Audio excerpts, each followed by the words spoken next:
Okay, I think we're supposed to be live now, and I'm handling all the technology by myself, so I'm not really sure, but hopefully we're live. And welcome to the second round of Stockholm Chess Challenge. This is Martin Lukander, and I'll be, commentating for this entire tournament. Once again, I'm by myself this time, not like Wilton Cup where I usually had someone sitting beside me, but I'll have to talk even more, I guess.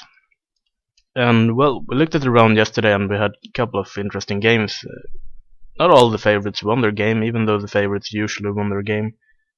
And we had some upsets, like the Norwegian Tor Fredrik Kosen unfortunately lost his game. I think he blundered straight out of the opening against his another Norwegian wristing, and well, he's been playing good this last couple of months, but he has to, I guess, raise his lower level in order to keep his rating, I guess. But let's look at the games we have today. We have on the first board we have Philip Lindgren, who's a strong international master from Malmö, playing Erik Blomqvist, of course, the highest rated player in the tournament, and he's playing.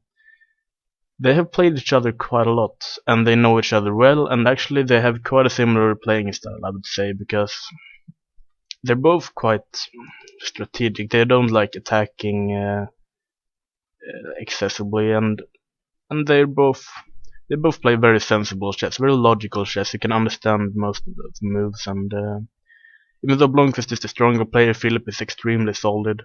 It's very hard to beat, especially now with his white. Philip is he's very solid, and well, of course, Philip is staying with me this tournament, so I spoke to him about what he's going to play against Eric, and about his hopes, and he has a pretty laid back attitude. I mean, he didn't prepare too much. I mean, he looked at a few games on the subway on the ride here, but he's not the guy who spends all of his time on the computer, and he just wants to play chess. And yeah, I think Eric is the same way.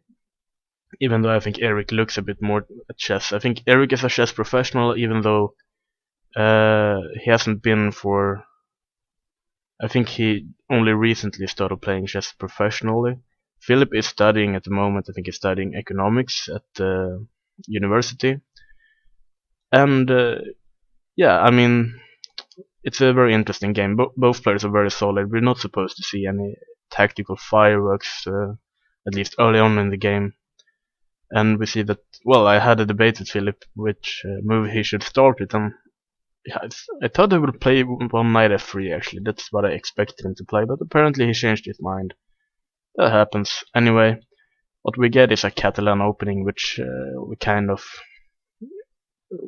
thought it would be a Catalan, because Eric plays this and he plays the Slav defense, but I mean, they have played many times against each other, and I think the Catalan is kind of expected. And the thing is, Eric is the high-rated player and he's playing black, so he kind of wants to win this game, even though it's a double round today. We started at 10 o'clock and we started again at 5 o'clock in the afternoon, so it will be a tough day for both players, and some players would just take a very quick draw, perhaps with black, and try to win in the afternoon with white pieces instead. But I mean, yeah, you want to win every single game. If you're playing professionally, you want to beat these guys, even though you're black. And I think Eric usually plays like the solid variations with bishop e7. This is the old main line. And now, of course, you can play queen c2, or you can play knight e5. And of course, there's a lot of theory. Most of it ends in a draw or slightly better for white. But I mean, I think Eric usually plays this. But playing this for a win might not be perfect, considering that they played this before. I think they played a game in Wilton Cup I think last year, where they played this variation. And I have to remember correctly, if they played e4, I think instead of the usual knight d7, Eric played this move knight a6, which I think is inspired by Anton Kovalyov from Canada. But yeah, of course, if you already used the surprise weapon once, you can't really use it again and try to hope for a win, because of course there's nothing wrong with white's position. And yeah, I think you want the element of surprise when you pick an opening against someone you know well.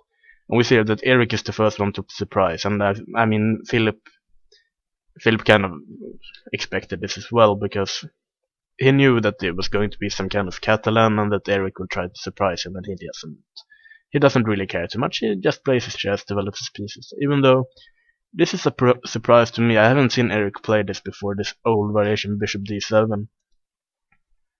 And I remember this is the only variation in the Catalan that I've actually looked at, because many years ago, I think it was 2008, I got this book, Grandmaster Repertoire by Boris Aruk, the first edition, and I really liked the book, and this Bishop d7 was the first chapter, so of course I studied it really well. And when I was finished with that chapter, I realized that the Catalan maybe is not for me. So yeah, even though Bishop d7 is, it has become quite trendy in the last couple of, maybe the last 2 years or something. Even though maybe not the best grandmasters play, it's very viable. Idea, of course, Bishop c6, try to, oh sorry, that's not where it goes, but Bishop c6, try and neutralize the bishop on g2. I read somewhere, I think it was an article by Max Illingworth from Australia, excellent article. He meant that this Bishop d7, the old main lines are not so critical for black, that maybe the best chance for an advantage for white is to play this very unusual move, knight to d2. And I think his conclusion was that white has some good chances of an opening edge after knight d2, but basically this move is unknown, at least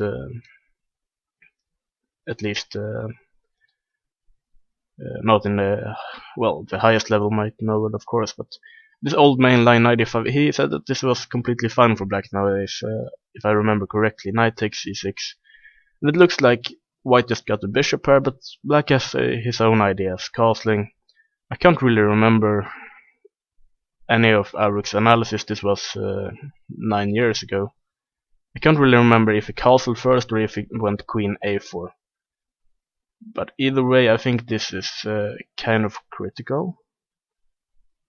And I remember queen d7. Usually, it's quite common for black to play some moves like knight d5, or even castle long, and maybe even play h5, h4 at some point. I can't really remember the exact games, but I've seen a couple of these. And we see here that castling, and he plays this move queen d7, knight c3, usual developing move, bishop e7, of course very solid move. He says that maybe I can castle short, maybe I can castle long, maybe not castle at all, I don't know.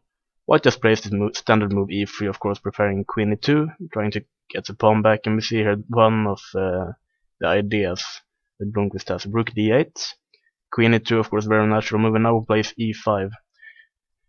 I think this has been played before, and I think it's one of the main ideas of black's position, and I think this is just supposed to be fine for black. I can't remember where I read about this line where black just prepares e5. It might have been some article by... I read a lot of articles, I should maybe not read this much, but yeah. Or I should read more and try to remember what I read, but yeah. It looks like Blomqvist is alright. I'm guessing he will take on d4 now, and white perhaps has to take back, and I don't know, maybe just castles. We'll see. It feels like Blomqvist will have no problems equalizing the game anyway. If he can manage to win it, I don't know. It's I mean, it's equal pawns. You can argue that this pawn is a bit weak, but at the same time you can't really... It's kind of dangerous to take it, and I mean, it's not really well blockaded. You can play d5 at any point if you don't take it immediately, but I don't think you can really take it. Maybe you can. It's looks risky. Maybe something like rook d1.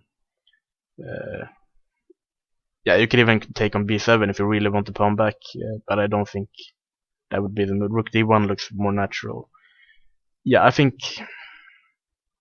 there is a risk that in the structure that perhaps white will lose this pawn against maybe this one or this one, and in the end everything will just be exchanged and it will be a draw. But of course, it's very early to talk about a draw. I mean, they've only played for 1 hour, and yeah, it will be an interesting game.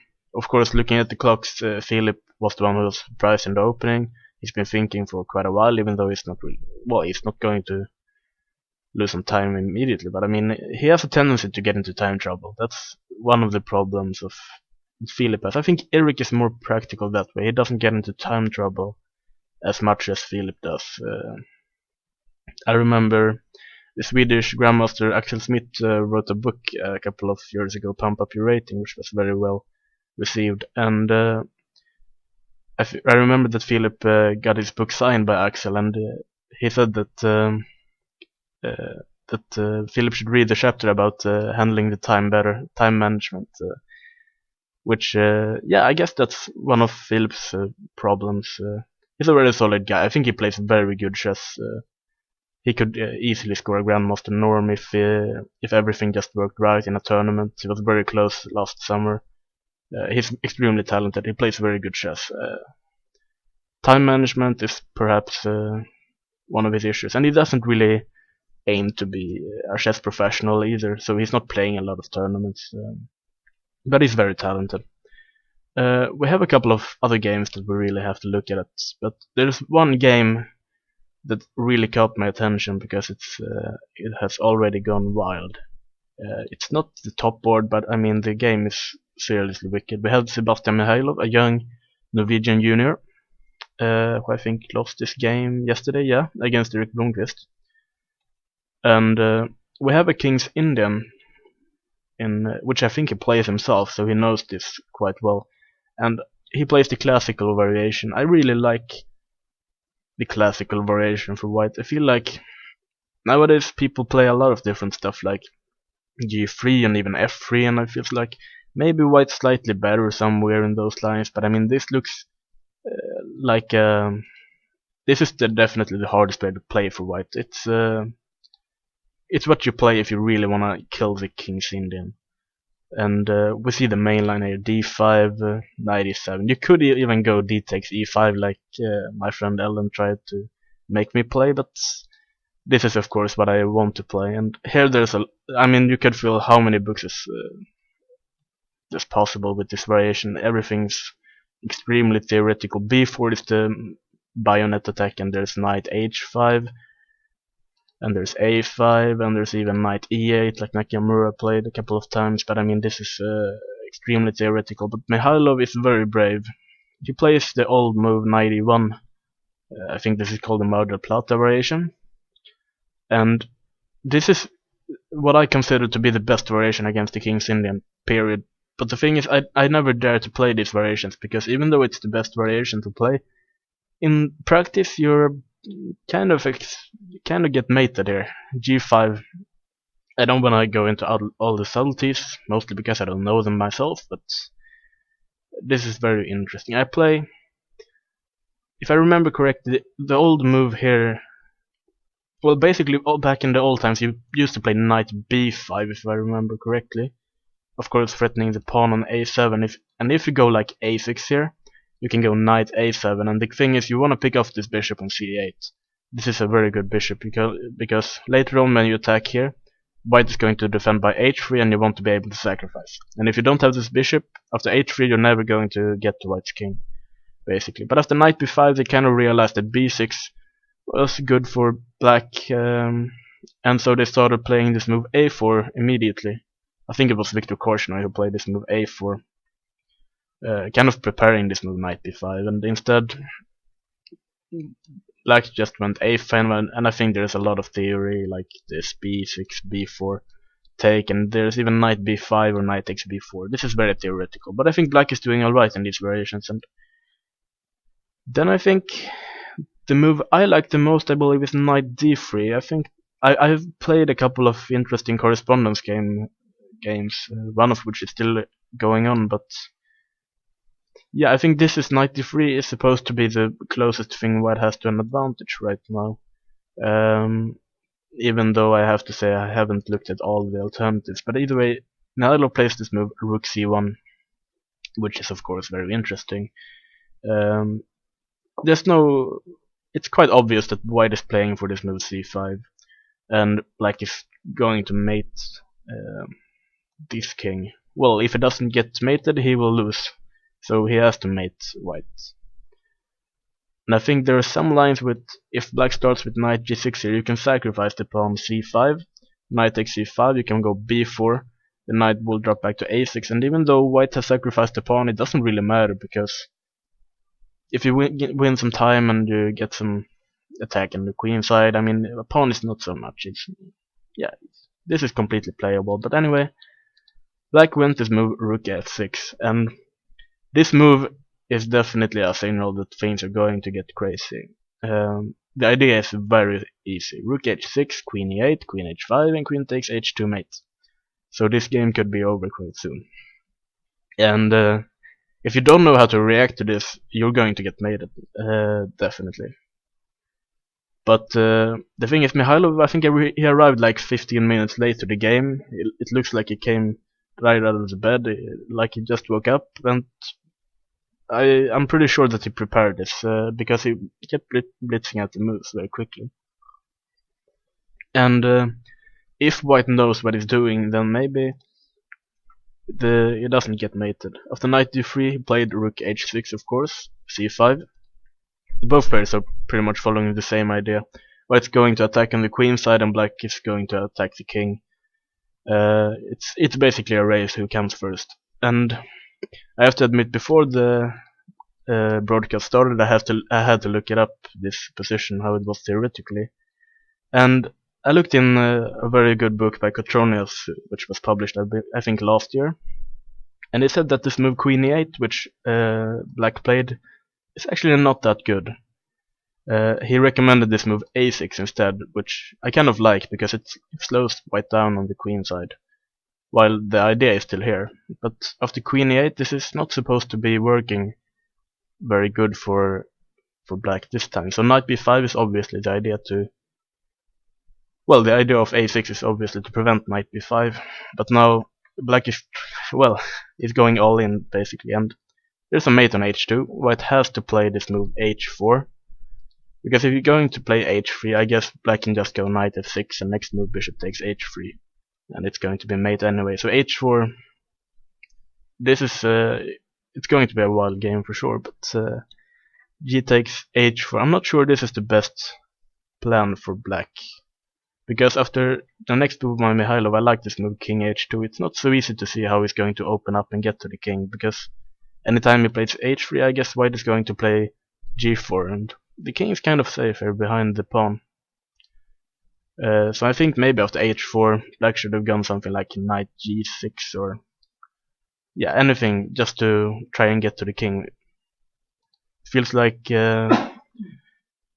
even though you prepare this variation like Mikhailov obviously has done, it's not so easy to play. He plays rook g6, rook g1, and I'm thinking black has to try this idea rook g3, I guess. Obviously you can't take it because it's mate, but yeah, you have to play rook g3, and the idea is to play h3 at some point. Even though I'm not sure how it's going to be mate, black has no choice. He has to attack because he's obviously going to lose a lot of material over here. So I think rook g3. What's going on? Can you take on c7?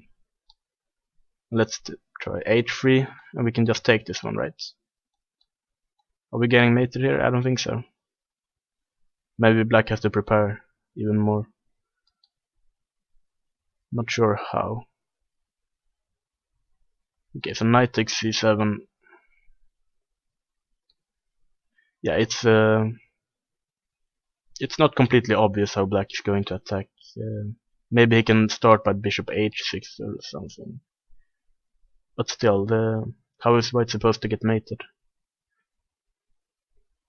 I still think in practice it's kind of tricky to play this position with both colors, but I have to say it's brave for Mikhailov is playing very bravely, going for this variation, even though it's very, very tricky to play. But I mean, objectively, it's either winning or losing. It's not like a small advantage for white or anything. It's absolutely winning or losing immediately. But probably I would say it's winning for white, but one small move and it could be winning for black. It's just tactics and King's Indian. But I mean, Mihailo plays the King's Indian by himself, so yeah, I think he knows what he's doing. Okay, let's look at the other boards. We have on the second board, we have Martin Hauber from Denmark is playing Mayor, who I think is playing for Belarus. And so they had some kind of theoretical discussion here. They played the Rui Lopez, and this is of course all very well known. I'm not going to go into theory too much. B5, of course D6 here is the old main move. You could start with castling, which kind of threatens the martial attack if you want to play it, but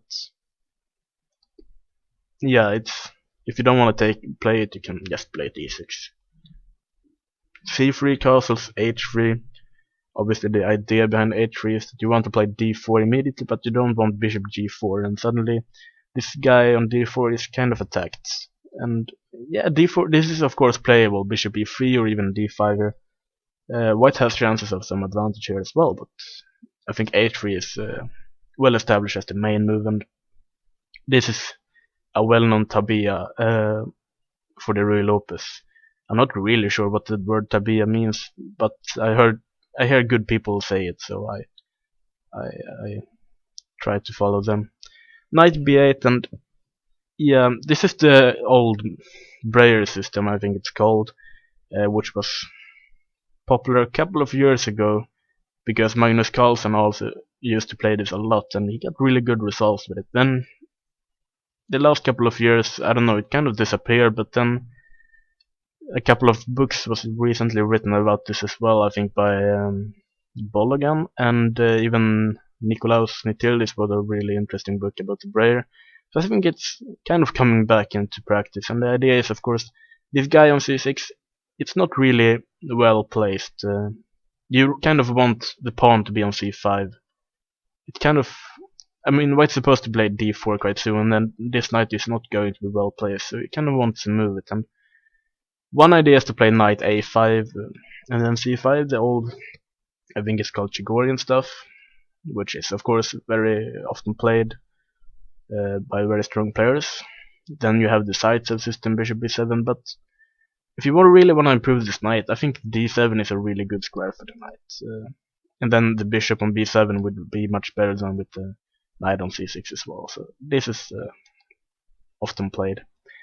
Knight d2, bishop b7, and of course white's idea is that he wants this knight to be on g3 and try to attack on the king side.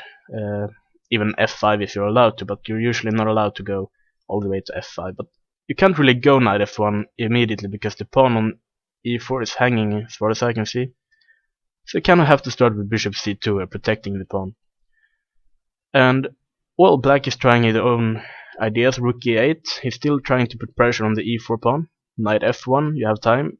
Bishop f8, knight g3, so he wasn't time to protect this pawn from e takes d4 and defending this guy. And well, of course, you don't want this knight on f5. You play g6 and you prevent everything. a4. I have to say, from here I'm not completely sure of all the variations.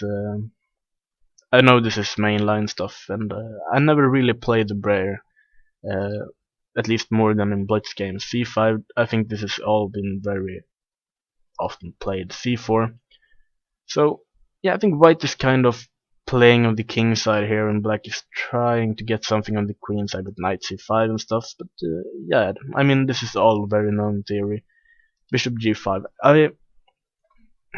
I've seen this game, I think it was Arnon playing against Carlsen a couple of years ago, where Carlsen just got completely crushed. And I think he also went for this move bishop g7, which I think is quite interesting, even though I think most players usually go for this move h6 nowadays, when the bishop has to drop back to e3, but later on white can gain a tempo by playing queen d2, and black kind of has to play like king h7 to protect it. So it's kind of you kind of have to choose here. I think there's some line with knight c5, and it's queen d7. I don't know, if can you play h5? There's some interesting lines where White can even consider taking on c5, but I mean strategically it's a very rich position. There's plenty of opportunities to outplay your opponent, either color, which is of course the reason why Carlsen likes this variation. Anyway, Mayorov, I mean these guys blitzed the moves quite quickly. They played bishop g7 and after queen d2, I think this is what Carlsen played against Anand as well. Black will no longer have the opportunity to play h6, which is quite clear. But yeah, White also has to use this somehow. It's not so clear. Knight c5, very standard move. And now Harbour played knight h2. I don't know where these guys stopped blitzing the moves. It could be that they're out of the book now. I mean, obviously White wants to go knight g3, and this pin kind of tricky to deal with because I mean the knight can't move, you can't go h6, so you really don't want knight g4. So I would probably move the queen somewhere or play like Mayorov did with h5. But h5 is also kind of committal move. I mean the structure is not perfect for black, and at some point White could even consider knight f3, knight h4 and just sacrifice to put up knight on f5, which in a lot of variations just lead to mate, but yeah. Anyway, White played this move a5, which I guess is trying to block the queen side. Well, it's usually a good idea to block the side where you're not attacking, but yeah, I'm not completely sure it blocks the position too much. But I mean, queen c7, this is bishop h6 was played. And yeah, now there's some tactics, like if you take here, queen takes, you kind of have to watch out for knight f5 here. And take here, and yeah, White is going to win this because the king is too exposed. But I mean, you're not going to fall for those tricks. I think Mayorov's move here is very logical, queen e7, because just keeping the queen close to the king side and not falling for any tactical tricks. Knight f5 doesn't really work here, I guess, because you take queen g5 and you have queen f8 and nothing seems to work. But anyway, the idea is always there. I would even say that after bishop g5, it's not impossible that he has to play something like queen c7. It's far from impossible because this pin is kind of annoying. But of course, I don't think they will go for some kind of quick draw. I mean, they want to play. I would perhaps go for knight f3 here. Or yeah, it's an interesting position, and I like that they're going for something extremely strategical, where there's a lot of rich play, and where anyone can win. I like that. Okay, let's see. What else do we have? Ooh, this looks interesting. Milton Panther, he won a really nice game against Eamon Hamilton yesterday. I didn't understand anything of the game, but he did, so he won the game. And Mads Hansen won. I can't say that he was lucky, but it was a very, very, very strange game against Erik Thurn, where basically he just was better in time trouble. And Milton, well, he used to play the French all the time, and I thought he was really good in the French defense, so usually when I played Milton I would try to avoid e4. He's really good in this kind of structure, and he knows them really well, but recently he started playing e5, which of course pleases me, because I know e5 much better than the French. And of course we see another Ruy Lopez, the same moves, even to move 9, but here instead of the Breyer system with knight b8, he went for this move knight a5, Shigorian stuff. Like I mentioned, bishop c2, c5, this has all been played a lot. Queen c7. I've been experimenting a bit with knight d7, which is the carry system, I think it's called, and I think it's really interesting. It leads to some other kind of play, because knight d2, it leads to some more open positions. You can play like this and knight c6. It can lead to some kind of Benoni structure, which yeah, it's very interesting to play, but queen c7 is of course the main move here, like Milton plays. And knight d2, and he plays this move knight d6. I actually discussed this move with Philip yesterday, or was it? Yeah, it was yesterday, because he also tries e5 sometimes, and usually they go for this line with c takes, then play knight c6, and knight b3 I think is, and a5. This is a well-known variation. Bishop e3, a4. You have to go back, knight d2. This has been played thousands of times.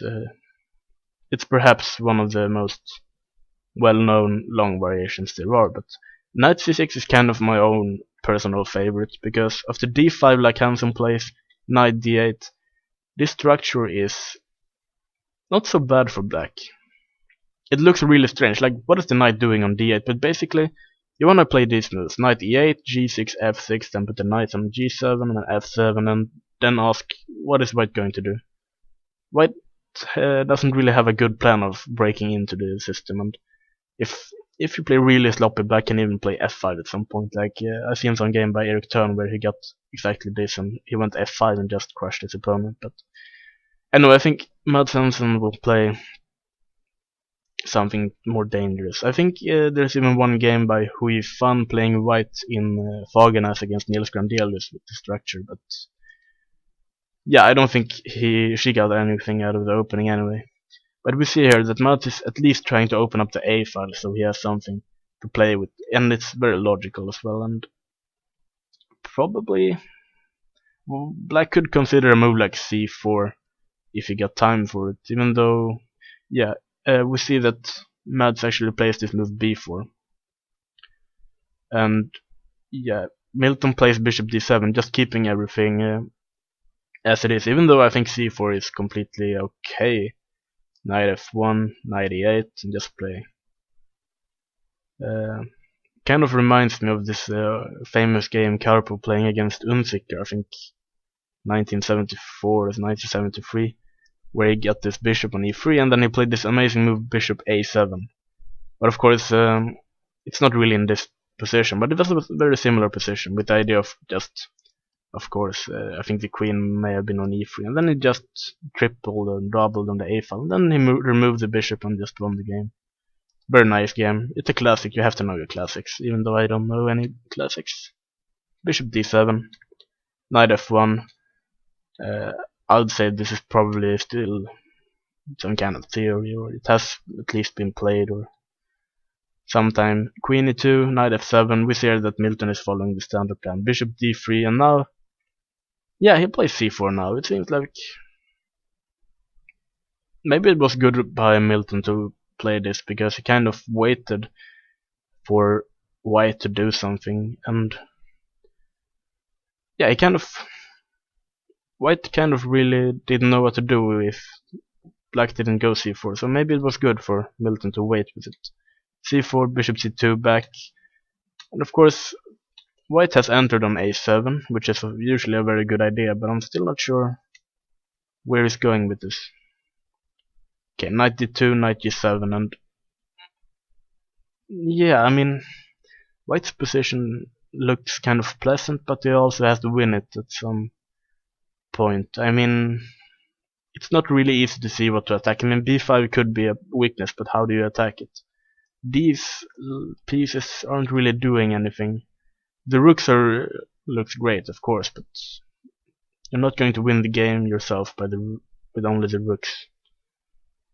So I could even consider, maybe if white just plays a move like king h2, you could even consider taking it, I think. Take, bishop b7, and you kind of want to go rook a8, and but okay, white can try maybe rook a5. But okay, let's queen d7.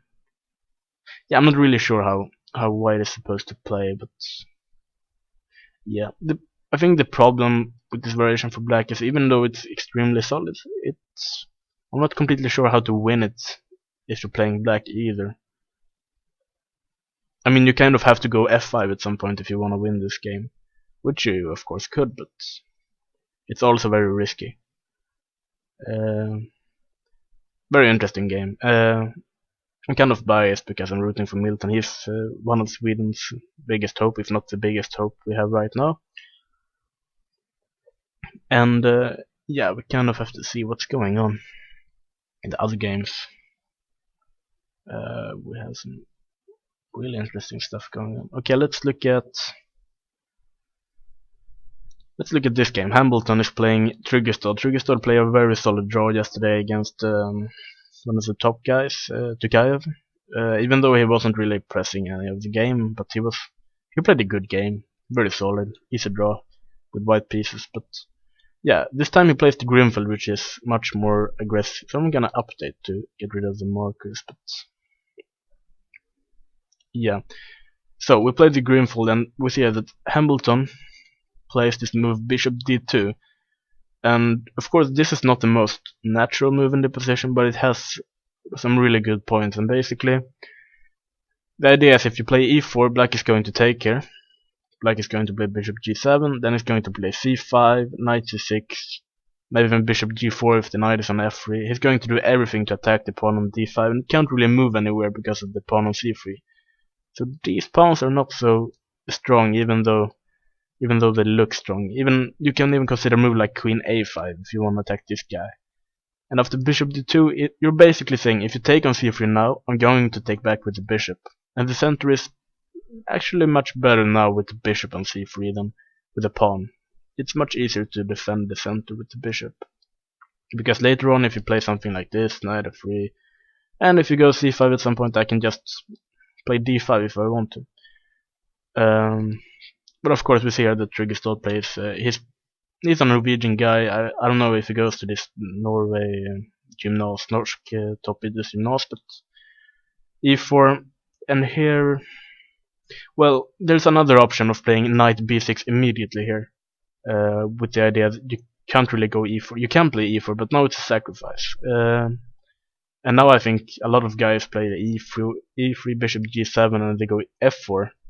I think it was popular because of the game Svidler Gelfand in the candidate tournament 2013 perhaps, but don't quote me on it. You have to look it up yourself, I guess. But after bishop g7, e4, you could even go knight b6 here, threatening the pawn on d4, and now you go bishop e3, and you kind of argue with white that you kind of avoided this take on c3, but of course this is all very interesting. Castling, this is very theoretical. You can play knight f3, but then bishop d4 is kind of annoying still. The pawn on d4 isn't safe. Black can go knight c6 at some point, and I think some guys try to play h3 here, but then black can consider e5 or an f5. Another really wicked move is bishop b5, I think, with the idea that knight c6 you can just take it. But if you play a6, bishop e2, and suddenly this move a6 is supposed to be a weakness in some variations with d5, and you can maybe take on b6. I'm not completely sure, but anyway, I like the variation that Tryggestad plays. It's very simple to play. He takes on c3, he argues that I'm just going to develop like normally, queen d2, and I'm gonna play c5.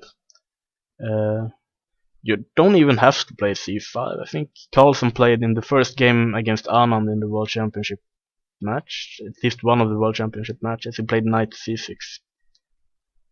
But I don't think anyone else has basically played this after Carlsen played it, so c5 is usually what they play in the Grunfeld, and this is what Tryggestad plays as well. d5, e6. You're not really afraid of the structure. I mean, there was a point where white argued that this was better for him, and it might be, but I don't think it's that dangerous. So we see that basically white got the pawn on c3 anyway, but I mean the center isn't that weak, and I mean you kind of got rid of the good bishop on g7. The king is a little bit weak, but it's not easy to get some kind of attack. You're not really in time to go h4 here because the king is still in the center. So, but here's the interesting thing. I like Tryggestad's move here. He plays b5, which it's not a main move, and it's obviously prepared by him, and if it works, I really like it, because it's kind of dynamic. You kind of say, okay, you can get a pawn, but I get to develop my pieces quicker, and yeah, my pieces get more freedom. You lose some time taking the pawn. I think the normal move would play e takes d5, and you kind of have to play this, but I think this is okay for black as well. Knight d7, maybe knight f6. But b5, I'm very interested in this position. Bishop takes b5. He took that pawn and it just went knight d7. Probably the knight can go to e5 or even b6 at some point. Bishop b7. White has to watch out because the king is still in the center.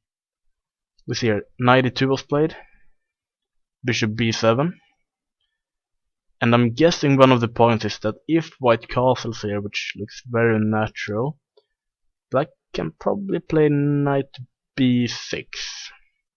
And if you go c4, then this guy is kind of trapped. Well, you can play bishop c6, but you're gonna lose that pawn. And I mean c4 is hanging as well. You can't even play bishop c6, the queen is hanging. Whoa, this is the problem with morning rounds. I'm not even awake yet. Anyway, white took this guy off, and then he played c4. This is very greedy, but I'm sure that Erik Blomqvist will play this as well. But we see here another point of Tryggestav's play, queen g4. This is obviously still prepared. The pawn is hanging on g2, the pawn is hanging on c4. As far as I can see, he's going to regain this pawn because, I mean, knight f4 is way too greedy. I mean, rook e8 and the king has to move. You're gonna lose if you play moves like knight f4. So he just castles. Take on c4, and it feels like maybe white should start thinking about equalizing the game anyway. Queen d4. This is an excellent piece of preparation by Tryggestad. I'm very impressed by this actually. Rook d8. It's not going to win the game, but I mean, it looks like he's going to achieve some kind of... I mean, he equalized out of the opening for sure. Rook b5. Starting to think maybe knight e4. Kind of threatens some things here, and of course on f6 as well, but you probably can just play king g7, I think. And if you take on c5, rook takes d5, and you're attacking d2, so b7 isn't hanging, and this is of course just good for black. So rook b5 attacking the pawn on c5. Rook c8, f3, f5, the king is getting closer to the center. King e3, king f6. Rook a5, a6. I think Tryggestad is playing well. Knight a4, so he obviously tries to attack something here. But rook e8, this is very likely to just end up in some kind of... Okay, rook takes a6. Did he get tricked? He might have got tricked. But I mean, it should still be a draw, even though...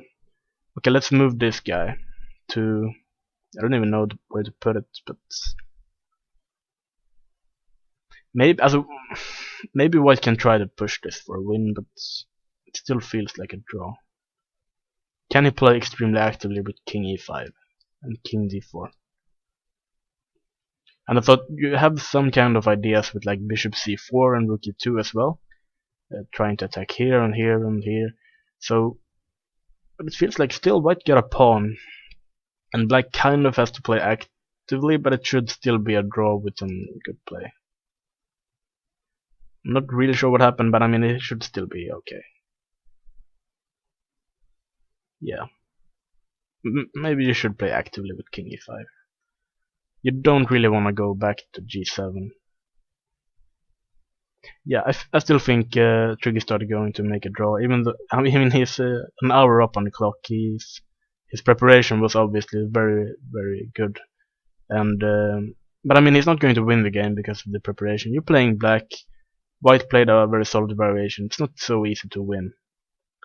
What else do we have? We have a couple of interesting games going on here. Whoa, this looks interesting. My friend Theodore is playing this guy Tico Sahil, who I think is the lowest rated guy in the group, but these guys from abroad, it's never easy to predict their playing strength because they play against a completely different opposition, and the inflation and stuff, you know, it's never easy to know about these guys. And well, we have the Najdorf, which I think that Theodore plays as well with black. I think that's one of the variations where we didn't study a lot together. I played the Najdorf a little bit, but I mean, I never really liked it. But he has played it as far as I can remember, and he knows a lot of book variations. He learned a lot from books.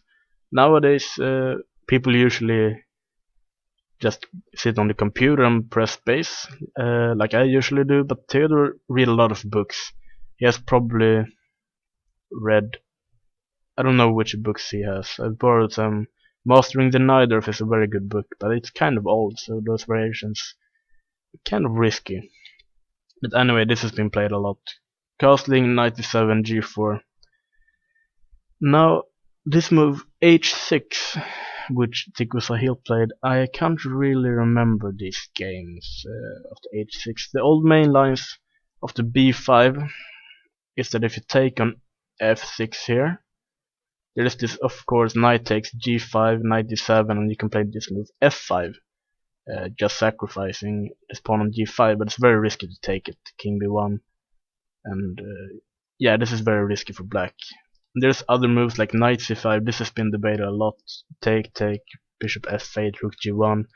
I've played this at some point with rook g7 and stuff. It's supposed to be good for white these days. I think white's close to winning actually. But I mean, it's all very tricky. I think some crazy guys have even started playing castling here. But you really need to be brave to, after g5 and f5 to castle. I would never dare to play this move. I'm too afraid of playing this kind of move. But I mean, with computers nowadays, everything is playable except for some lines. That makes sense. Anyway, didn't go for this. There's also this line with bishop takes f6, but no, I think white's supposed to sacrifice here. This is some kind of old game Bronstein against Najdorf or something. It's supposed to be good for white. But anyway, this move h6, it's a line. I know it's a line, but I don't know it very well. I'm not sure if Theodore knows it anyway. It takes an f6 and it plays h4, and it all looks very logical. I think I've seen some games with this g5, and yeah, I mean, it's good that the rook is kind of defended when you play g5. So, okay, let's see what happens. Knight b6, g5, bishop takes, rook takes, bishop d7. I have no idea if this is theory or not. I think nowadays bishop g5 got really popular like a year ago when, first of all, Wei Yi, the young Chinese prodigy, started playing it, and he beat like everyone with it. He was extremely well prepared, and he's a really strong attacking player. So I mean, playing the Najdorf against Wei Yi is not really a good idea. So his games is really kind of inspiring, but most of all, I think it's Parimarian Negu who wrote books, a Grandmaster repertoire for white after 1e4, where he kind of recommended bishop g5 against the Najdorf, which is a good line. But I think the problem is that if black knows what he's doing, it's you don't really have an advantage. It's just very aggressive chess, and it's not so easy to deal with it over the board if you're playing black. So yeah, here Theodore plays this move queen d1, which looks really interesting. I mean, this pawn on d6 is not so easy to defend. I'm not sure you want to play a move like king e7, keeping the king in the center. The king could be really weak there. We see here that black went bishop c6 instead. Okay, I understand. Rook takes d6 and they want king e7. I actually like this idea for black. I haven't calculated anything, but I mean, it's kind of clever. You can't go e5 because the rook is hanging, and if you move the rook somewhere, the queen can go to f4. And this is kind of what happened. He played rook d4. Okay, black actually exchanged on g5 first, and f takes, queen f4 check, king b1, and he got the pawn back on h4. This guy on g5 could be weak, but I mean, yeah, like Theodore played. He just exchanged, and he tried to get rid of the pawn on his own terms, and I think that's the good idea. And after f takes g6, he's a pawn down, but I mean, the king is on e7. This guy is definitely more weak than the guy on b1. But the problem is, how do you get to it? Theodore found an amazing move here, which kind of is why I started looking at this position. He played knight d5 check. And understandably, black started thinking. Theodore has been thinking a lot more than black, but okay, let's look at what happens. I mean, if you take here, white is probably going to take back, and suddenly you're threatening your queen, and you're threatening here, and this guy is suddenly out of the open. And this looks kind of promising for white, actually. Let's see, can you play something like... You can't really take with anything, right? Is this just very, very good for Theodore? You can play something like this, but this looks very risky. This doesn't look right at all. I'm not completely sure how this king is supposed to be mated, because it's kind of safe while not being safe at all. It doesn't make any sense. What am I talking about? But I mean, I don't see an immediate win. Black is still a pawn up, and I mean, you could at some point try to get knight d5 and just try to exchange some pieces, and black just has to survive, I guess. Knight d5. I don't see an immediate win, but it looks very promising for Kennesko. At least I like the way he has played it. Okay, let's look what else is happening. Mihailov is not mated yet. Let's look at why he's not mated. Knight b5, h4, this is all been played. Rook g1, he didn't play this rook g3, but I didn't have to play it immediately. He always has this idea. He played knight takes e5 instead. Probably preparing h3 later on when the bishop is already active. But of course, let's try taking here. And he's probably going to take back. Let's take on c7 now.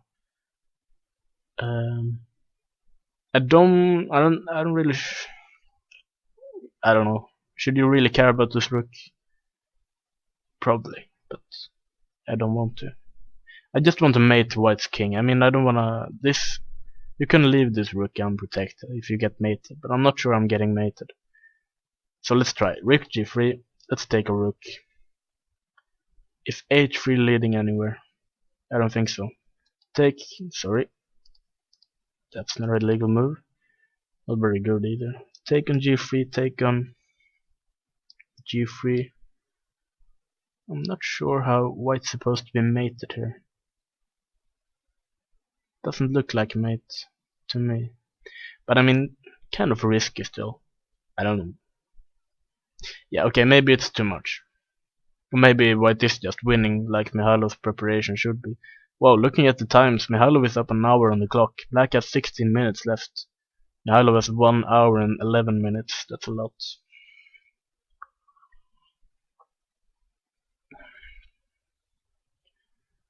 So, like I said, for those who weren't here for the entire thing, we have a double round today. We started at 10 o'clock and we have another round starting at 5 o'clock in the afternoon. And my broadcast will begin 1 hour into the round, so I will start at 11. Well, I started at 11, and I will start again at 6 o'clock in the afternoon. Let's look at some other guys. We have. Let's look at Hampus' game. He plays this Indian player Rakesh, who lost this game against Westerberg yesterday. It was a very interesting game, but apparently Westerberg has kept everything under control, and Hampus, I think he played a good game, but something in the middle game went wrong. He went very passive, and yeah, he had a completely fine opening, and I think he played very well up to a point, but in the middle game and even in the end game, I think Wigner just showed that so far he's the stronger player. And here we have the Chikorin, which is not a very common opening to play, but you can try anything. I have horrible results against the Chikorin because I never studied it, and it's kind of tricky opening to play.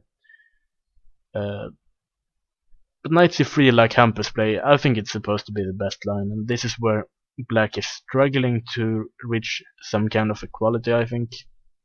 Even though I think white has an advantage in several lines, like knight f3, bishop g4. This is a well-known variation. C takes, and you start with taking on f3 here. I think that's supposed to be important because now the pawn on d4 is hanging. This was recently played in the FIDE Grand Prix in Jermuk, I think. No, it was in Sharia. Between black was Richard Rapport, obviously. He's the only guy who plays the Chigorian at the highest level. And I think, was it Nakamura who played? Might have been Nakamura. Well, this is of course very theoretical. I think White should be better here. He has the bishop pair, he has an open file, he has some ideas with, well, I mean, f4 followed by e4 at some point, and even c4, of course. I think White's supposed to be a bit better here as well, but it's kind of tricky, and Black has plenty of counterplay here. Knight c3, like Hampus play, I think it's the best line. So d takes c4, knight f3.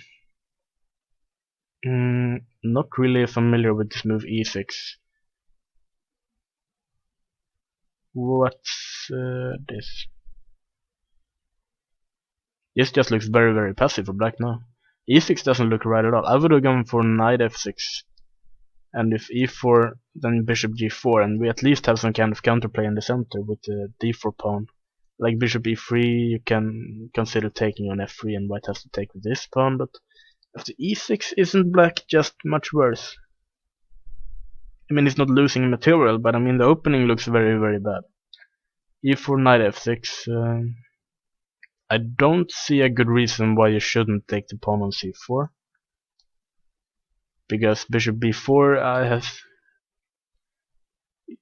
just bishop g5 or even queen d3, or he played a3 instead immediately, which is of course fine, but knight a5.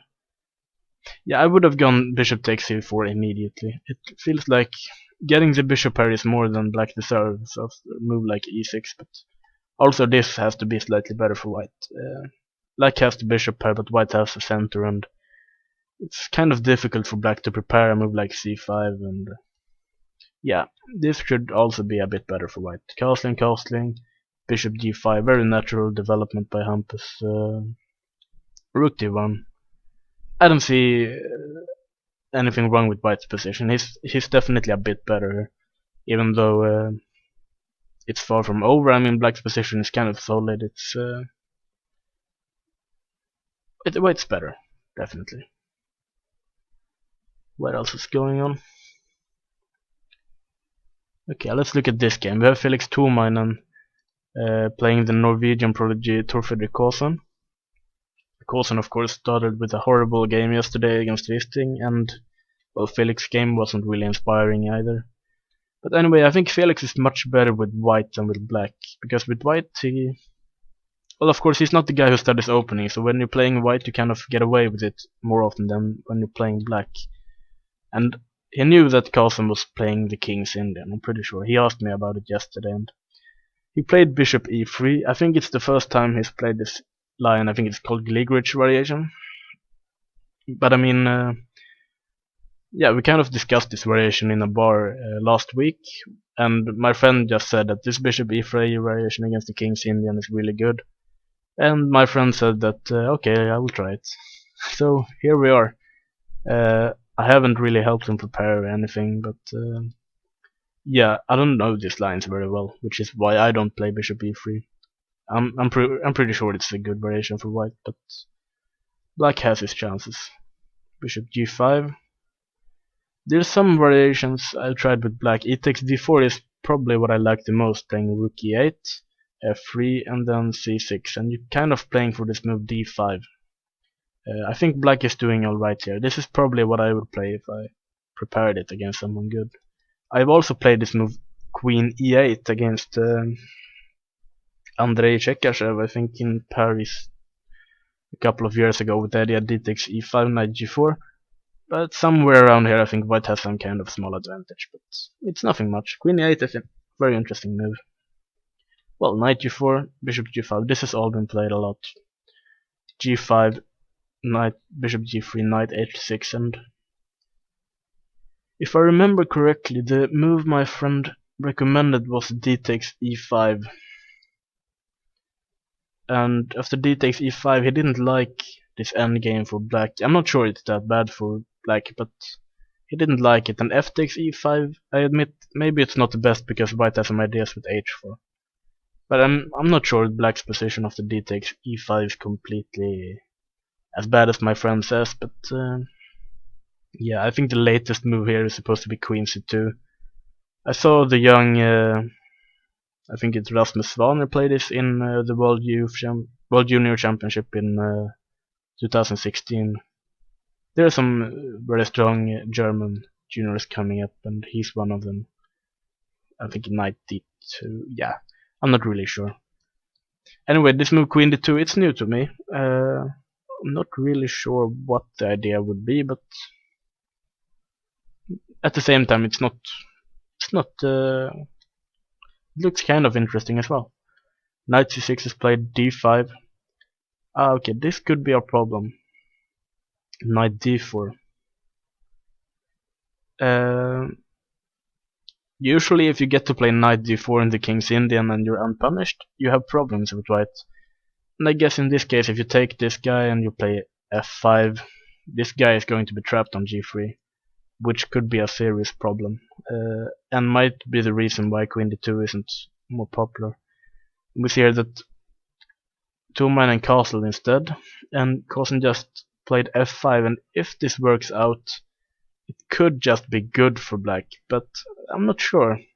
The game turns really interesting now. Knight takes g5.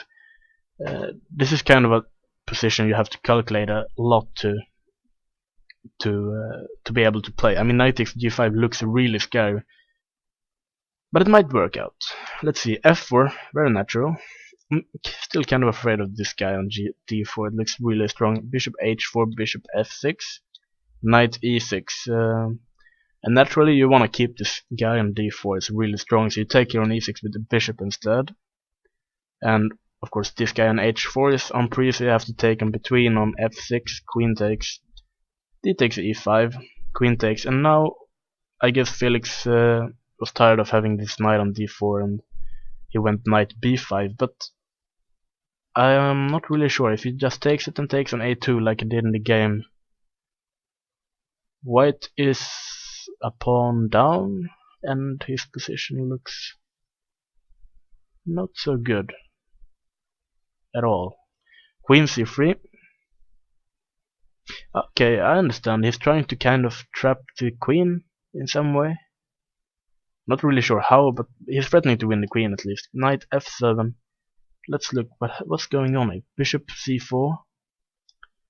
And I guess, I don't know, maybe you shouldn't check here, but okay, let's check anyway. King c2, queen a4. I guess b3, and you have this check, and it's no trapped queen, unfortunately. Maybe it's better to go with the king to d2. So after rook queen a4, you do have this move rook a1. And this time I think the queen is trapped actually. Maybe this isn't correct for Carlsen. Let's say bishop c4. Probably you should go queen a4 immediately. And I'm guessing Felix is trying to trap the queen somehow, but I don't really see it. Okay, b3 can't really be the move because you have check, and after the queen c5 the queen is absolutely safe, but can you try to prepare it somehow? King d2 looks very strange, but I mean it has a threat. King rook a1. But okay, black can play a move like a5 perhaps, or even c5, just to make a queen b4 happen. I don't really see how white is supposed to trap the queen, but at least he has some kind of idea, and maybe he can even try to play g3 at some point to try and get to the king, but black is a pawn up here. I would probably start with bishop c4 at least. It has to make sense. Bishop c4, queen a4, and now maybe g3, just to open up against the king.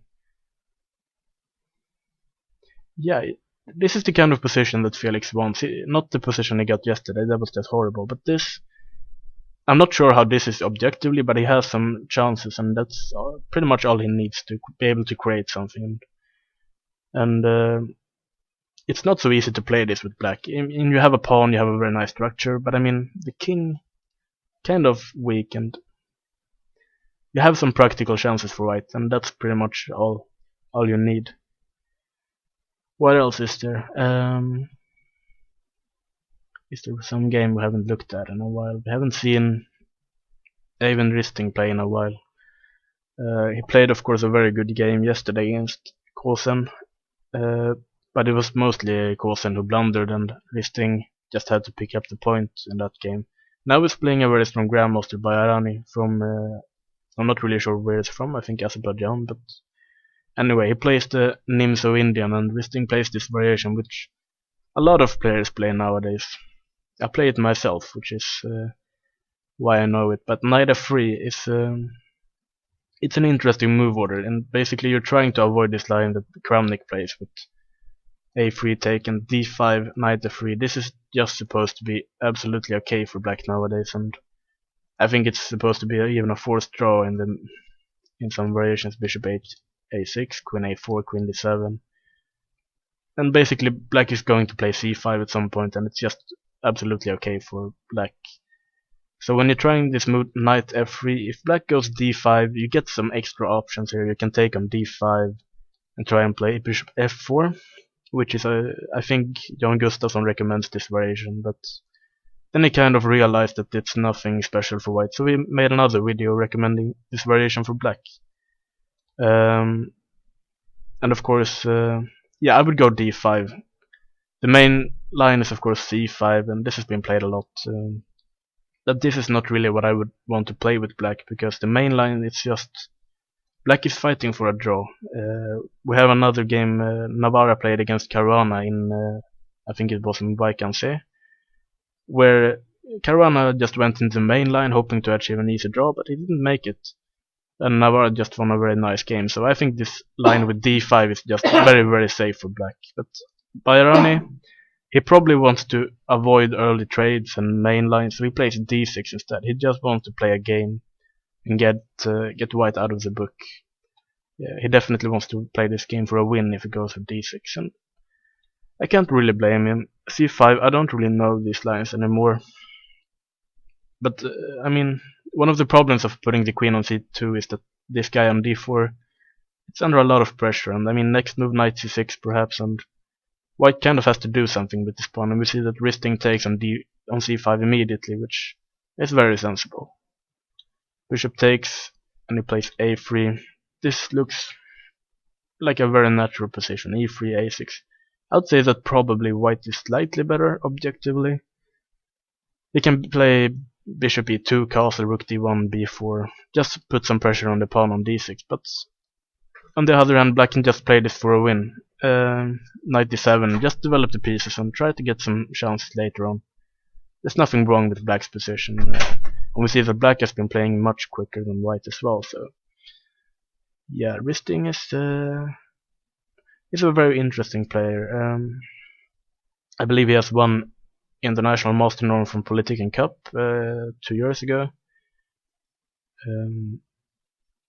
But his career is it's not on a straight path, if you say that way. Okay, let's look at the first board. Something has happened there. e5. Oh, this is the Blomqvist that I know. He loves taking those pawns. Yeah, this is Blomqvist. Bishop g5. Of course, I don't think white should worry too much about being a pawn down. He should just develop very quickly, and later on some compensation will show itself. And this is precisely what Philip does. Bishop g5, castles, and it takes on f6. This looks strange, but of course he has an idea. Knight d5, and he threatens this guy, so he threatens this guy. And yeah, c6, take on f6, g takes, rook d1, and this is kind of annoying for black. You can't really get out of this easily, can you? And this pawn structure on the king side, not perfect. Yeah, this is okay. I don't really know what the next move is supposed to be for white, because you can't play rook d2 because you have knight f3, and this guy's hanging. You can't really play rook d3 because of knight d2, and this guy's hanging anyway. So I'm not sure what white's next move is supposed to be. Maybe just king h1, getting out of everything. But black has some time to get out with the pieces. But anyway, this pawn structure always gets some kind of compensation for white. I'd say this is probably around equal, but it's kind of difficult to evaluate. And yeah, I mean, I know how much Blomqvist loves taking pawns, so yeah, something tells me that he's not too worried. Anyway, it feels like a draw is still a very likely result. But yeah, looking at the times, Blomqvist has started thinking a lot as well. The position isn't easy to play with either color. yeah, it's a very interesting position. I think a draw is likely, but still far away from the decisive result, of course. There's a lot of play left. What else do we have? We haven't really looked at the third board. We have Jonathan Westerberg playing the young Icelandic prodigy Vignir Vatnar Stefansson. And Vignir plays this interesting opening. Well, I'm not really sure what it's called. I think it's a Dutch defense for sure, but I think it's called Ilyin Chinevsky or something. I'm pretty sure I pronounced it wrong, or even said something in Latin, or I'm not really sure. But I also know that Westerberg is one of the guys in Sweden who plays this opening a lot as well. And I think the move that Westerberg likes playing is it A5 here? I think it's A5. And he likes to set up with knight c6 and a quick e5. And I think a couple of years ago he tried to teach me this opening, but I mean I just blundered everything, so it doesn't really work out for me. But knight e4, like Vignir Vatnar plays, is a very good line for black, and I think this is the line black should play if he wants some kind of equality. But I'm pretty sure that Westerberg has played this himself. And I know that Westerberg, I mean, he's definitely one of the experts in the Scotch.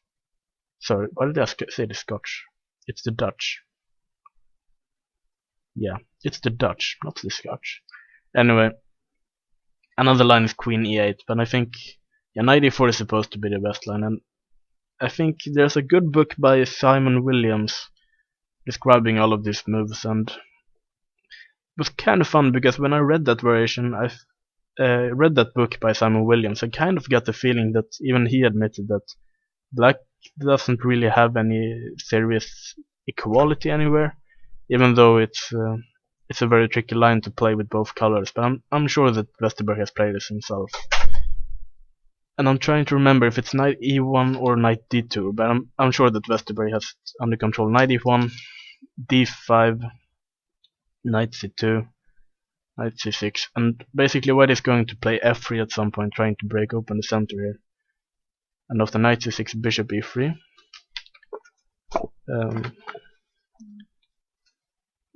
Bishop d7, sorry. Oh, there's one game finished. What game is finished? This King's India. Yeah. Oh, I don't see any result. Maybe I should update to see what's...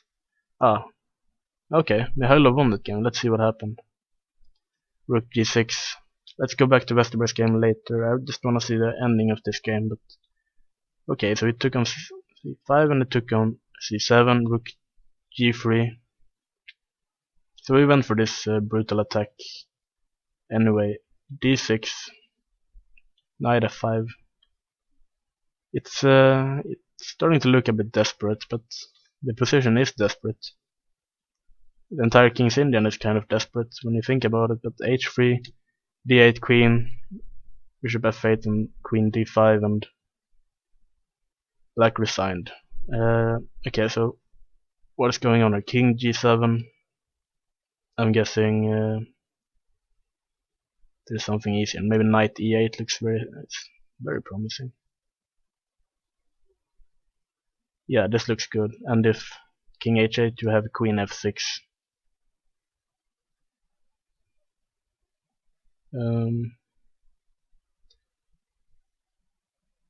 Yeah, this should be winning, I think. Bishop g7, you even have time to take this guy. Even though it's not a check, you can't really take here because the queen is hanging. Yeah, okay, it's probably just winning for white. Yeah. So Mihailov, he took a big risk in this game, and it appears it turned out. You wanna go over the game? Sure. Alright. I think this microphone is supposed to work. Okay. Jag ska se om den är på.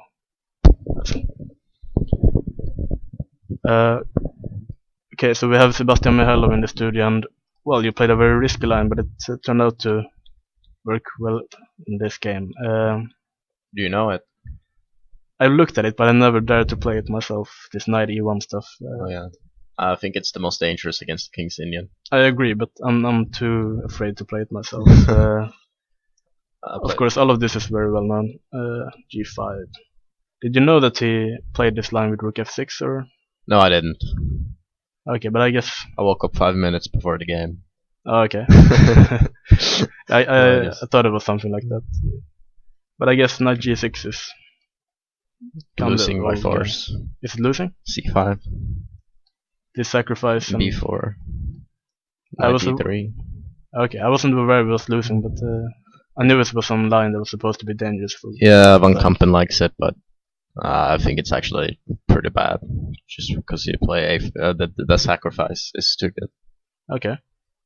Well, I guess this move Rook F6, it's kind of going all in. Yeah, it's the best.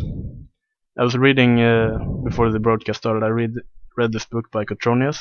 Yeah. And he said that you're supposed to play A6 at this Yeah, you have to play A6, and then I can play B4, and I can play Queen B3 and Queen A4, and there's a few. Alright, so I guess you had a pretty good overview of the variations here. Yeah, since I play the same thing with black. Oh, you do? Yeah, that's why. So I know I have to play A6, and then. Okay, and this is supposed to be fine for black, or I don't know. It's complicated. You have to know everything. Okay. So Queen E8, and is this just very bad for black, or? Yes, it's I think it's pretty bad, yeah. But I don't know. Knight G6 is a better try. Knight G6. What's going on here after Knight G6? G4 is the only move. G4. So you take it, I guess. And then Bishop takes. Then Knight F4. I think that's near. You can take on C7. Okay. I guess you really have to know this stuff in order to play it. I thought maybe before the broadcast started the game would already be over, but King H2. Okay, so this is probably just desperate, but I mean, if you already gone for this, if you already gone for Rook H6, Queen H5, you have to go for mate. I mean, yeah. Rook G1, Knight takes C5. Was there any move that surprised you? That, but I didn't know what else he was supposed to do. Okay, well. I don't have the computer here. So. No, well, Knight takes C7. I mean, it's probably just losing, you're right? I think so. What happens if you take the rook? You don't really want to take the rook, but yeah, I think I think I just want to promote. Yeah. Because I can play D7, and then if he takes, I'm protecting the H3 square. Yeah. He needs this bishop to get some kind of attack anyway. But, okay, Knight F5. I guess this is all pretty much desperate. But yeah. D7. Did he resign in the end, or did he lose some time? Or? Yeah, he resigned. Alright, I wasn't completely sure what was happening, but I thought King D7, Knight E8, or Queen takes E5. Queen takes Queen takes E5. Sorry, I didn't see that. Yeah. Okay, then it's pretty much over. Yeah. Okay, this is resignable. Okay, so it looked like a pretty smooth game. Yeah. I guess you have to go back to sleep to the next round. I guess not yet. Are you staying at this hotel, or? Yeah. Alright, then you can. No, you're staying here too? No, I'm staying at home. I don't live far away from here. Oh, okay. Alright, well, good luck and thank you, you too. Game. Thanks. Okay. Okay, I think you're gonna take a short break and I'll be back in about 10 minutes.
Okay, I think I'm back, and I think we have another result as well. We have the game Alman Hamilton played against Triggerstad, and I expected the game to end in a draw. I'm just gonna see how Black did. I thought he was going to be able to fight a while white, but King G5, and apparently there's some reason you can't play Knight takes C5. It might just be Bishop C4, followed by Rook E2. It's probably just a draw, yeah. Well, he played Knight C3 instead, Bishop F7, and of course everything just came off here. Rook takes C5, Rook B2. Everything just went into a draw here. Hamilton has been struggling in this game, but on the other hand, Triggerstad has been kind of impressing with his play. I mean, the game yesterday, I can't really say it was impressive, but I mean, he drew. And he drew quite effortlessly, and the same for this game. And of course, drawing this game with Black is much more impressive than the game yesterday, but still, he's been playing really good. He's one of the guys who has really good chances of getting a norm in this tournament.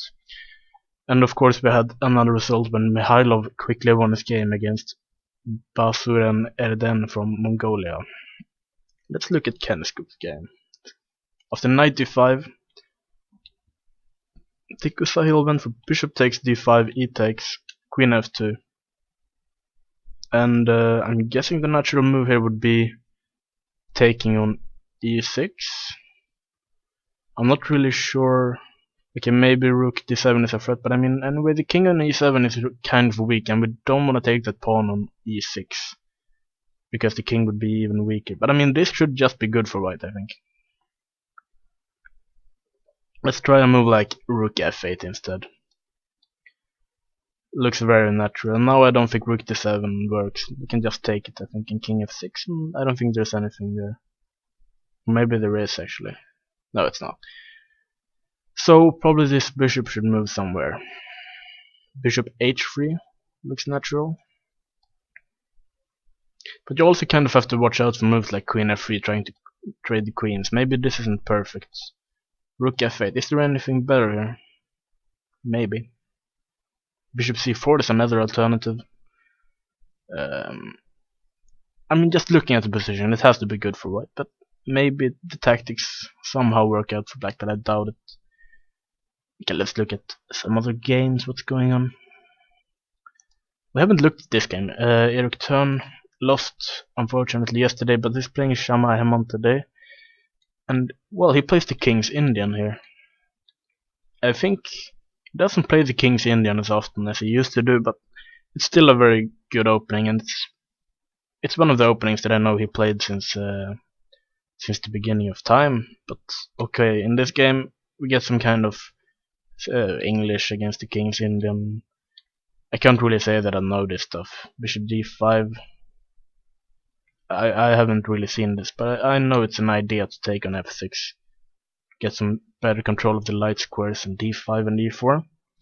Knight d2. I'm pretty sure this is this all looks quite natural, but if it's good or bad, I have no idea. Queen c2. I guess white is basically trying to gain some space on the queen side, and black is trying to play, well, in the center basically. He might prepare some c6, d5 at some point, even f5. I always, when I play this variation, I usually lose with both colors, so I'm not the guy to ask in this. e3, c6, b5 looks very natural, but here we see another point. E takes, and he plays d5, so black kind of got the center here. I don't think this is too dangerous for black. It feels like black has everything under control here, but you have to kind of watch out for this guy, even though a2 looks just as weak. I'm guessing it's sort of equal here. It should be fine for both. What else is there? Is there any game? Okay, this looks interesting. Philip Lindgren playing against Erik Blomqvist. Okay. Rook d1. He went for rook e8, and he just went king h1, which I guess is a very sensible move. Stepping out of knight e2 ideas, and we see that Blomqvist always loves his pawn. He plays d6, he wants to go c5, defending this guy on d4. b4 preventing that idea. Queen d6, and now he's preparing to double, and black plays c5. Rook c8, rook e5, f4. f4 is a very risky move to play. You probably need to take precautions before playing a move like f4, or at least the idea is of course that the rook shouldn't be able to defend this guy, but now you can't really take it, because if you take here rook e1, bishop f1, you lose a piece, right?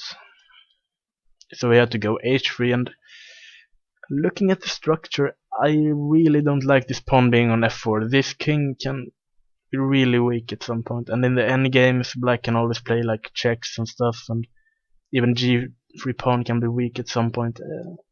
I don't like f4 generally, but he has some kind of idea, very concrete idea, to make it work. Blomqvist, on the other hand, it feels like he wants to defend his pawn, so rook c7 is the move to play. Quite possible. It feels like maybe black is the one who's starting to, well, get in charge of this game. Because if this guy on d4 is protected well, I mean, you can start anything else, queen b6, and yeah. This might be another case where Blomqvist just grabs another pawn and gets away with it. Yeah, I'm pretty sure that... I don't think Blomqvist is worse, at least. He should be better. Not sure how much better, but it feels like White is the one under pressure here.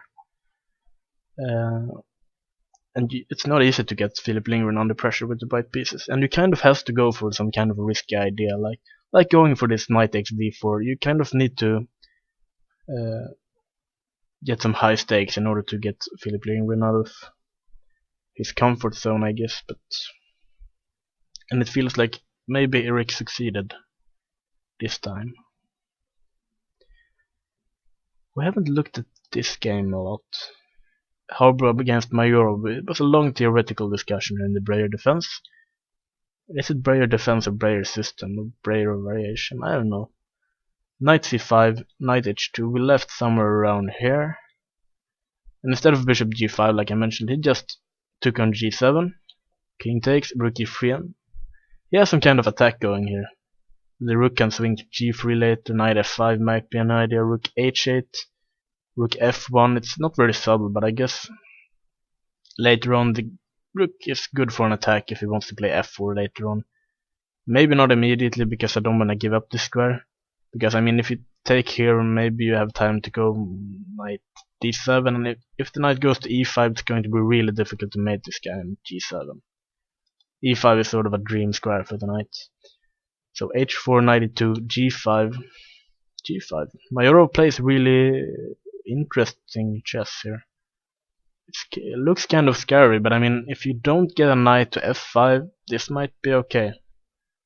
Knight c1, queen d8, king h1.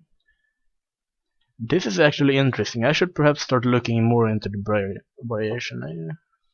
I kind of like these long chess games. g4, sorry, g3, bishop c8.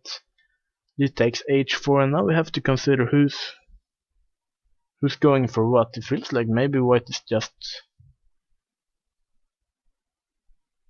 having a good position. Right? If you take back, I mean, this knight on f4 is going to look fantastic, but I mean, if you just go knight e2 and get rid of it, then what is it doing?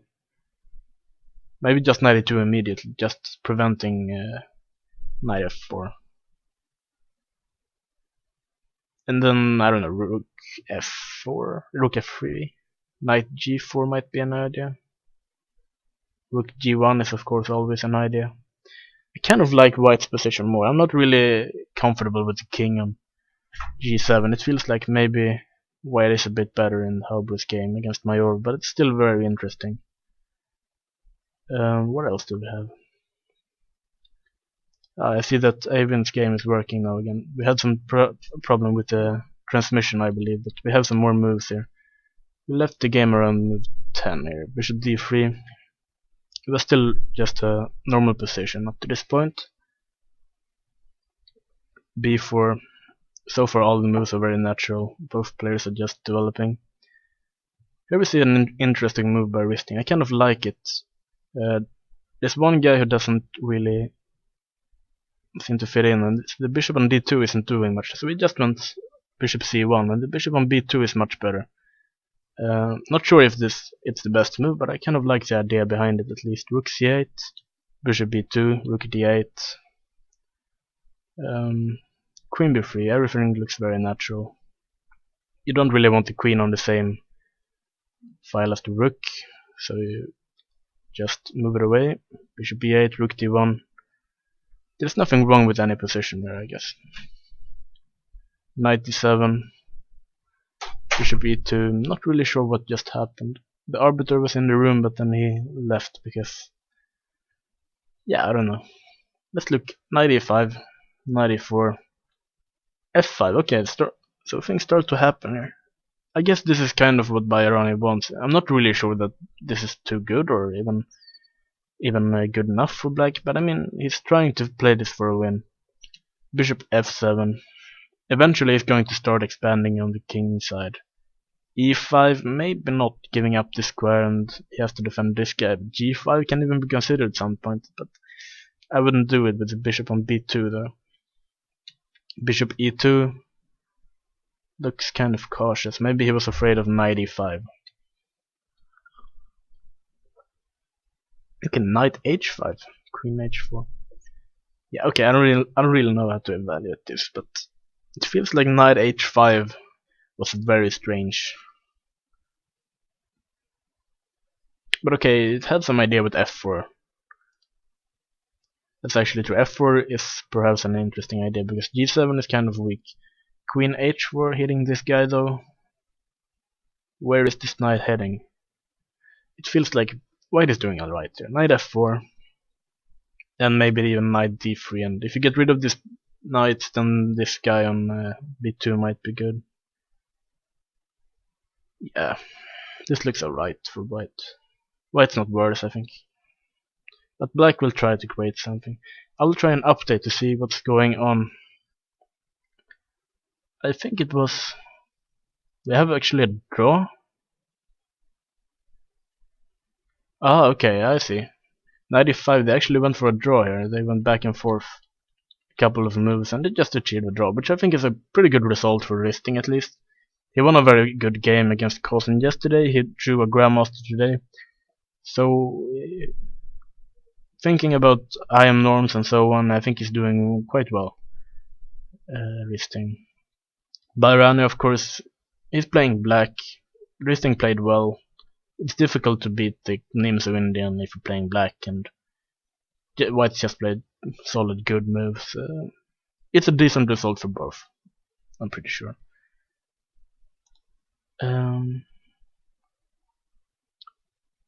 So yeah, that could be why the arbiter just left the room, because I think there's some kind of Sophia rules that you can't accept a draw before move 30, and in this case you kind of had to claim a draw because it was a threefold repetition of moves, so that might be why the arbiter ran out of the room.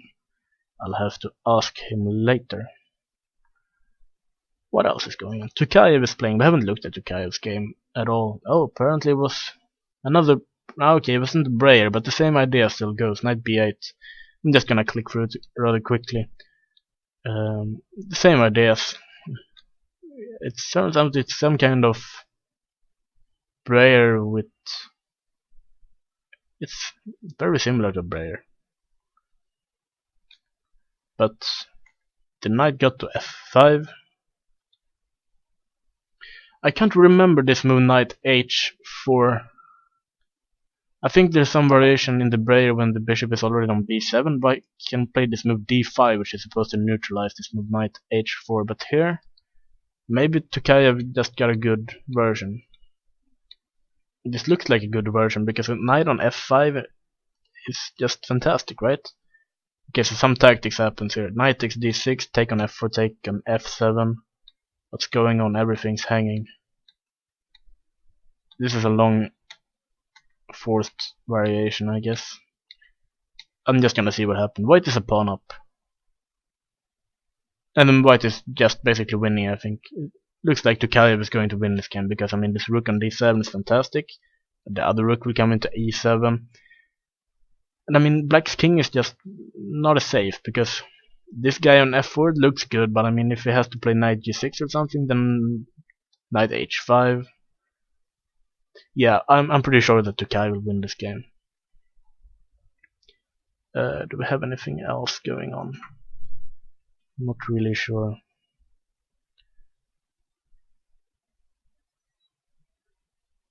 There was some kind of draw by repetition, I guess, in one game.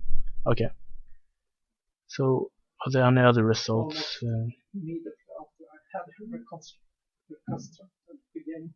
Oh, okay. Let's look at Milton's game. We haven't seen it in a while. I'm gonna have to update. There's some kind of bug in the program, I think. Anyway, Milton, he had this very interesting position. Rook a7, rook b7. I thought he was doing alright here, but of course the rooks are kind of annoying. Knight g7, and he played this move queen e1, and probably the idea is if you take here, bishop b7, trying to get rook a8, you have this move queen a1, and this is kind of annoying actually. One threat would be queen a5, and if you trade the queens later on, you can't really protect the pawn on b5 as far as I can see. And if you lose this pawn, then this guy is getting really strong, and this guy is going to drop off, so you can't really allow it. And Milton played aggressively here. f5, f3, bishop g5, so he's trying to get rid of his bad bishop. Another way would be to try and get this one to b6, but this is interesting. Bishop g5, knight b1. Well, he didn't try to keep the bishop. Was there something wrong with playing bishop f2? Bishop f2 looks very natural. Otherwise, no, bishop f2 looks...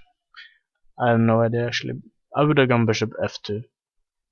Maybe I'm blundering something, and if I am, then I apologize. I don't really have a computer with me when I comment. Knight h5, queen a7. Okay. Knight f4. How are we supposed to evaluate this? I mean, this move, knight b1, it might look strange. And I think it is kind of strange that you allow the bishops to be exchanged, but the knight on b1 is very sensible. I'm gonna see if something's wrong with my computer mouse, but sorry. Yeah, this guy on b1 is definitely going to a3 later on to attack this guy, and if you get, let's say, some kind of endgame here, I don't know. Next move is definitely knight. Okay, maybe it's not, but this is one idea at least. Knight a3 trying to attack this guy, and rook a5. But the problem is, at this point, knight e2 is a possibility, taking the pawn on c3. So let's say if the king is already on f2. Do we have any problems here? It's still not so easy, because you can like take on e4, sorry, and if you take back, you have knight g5, and you can't really... Black has counterplay, definitely. White would probably... Yeah, I think Milton is doing alright, but the pawn on b5 is a problem. If we would have time to... I don't know, if we start with this move, still, even if you get some kind of really passive position like this, I don't really see how white is supposed to improve here. Like rook a7, bishop e8. This looks extremely solid. I don't see any problems here. Let's just ignore the fact that this pawn is hanging. But still, it's not so easy for white to improve the position. Just saying. Do I have any other results? No. Okay, let's update. Do we have anything else going on? We have Philip's position is still the same. Same-ish. Same-ish. We have Hauber playing Majorov. Rook f3. Yeah, I mean, if the knight gets to f4 and it gets to stay there, that's fantastic for black, but I don't think he will have the luxury. Wait, h3 is hanging. Why is h3 hanging? Probably white would have to go knight g4 then.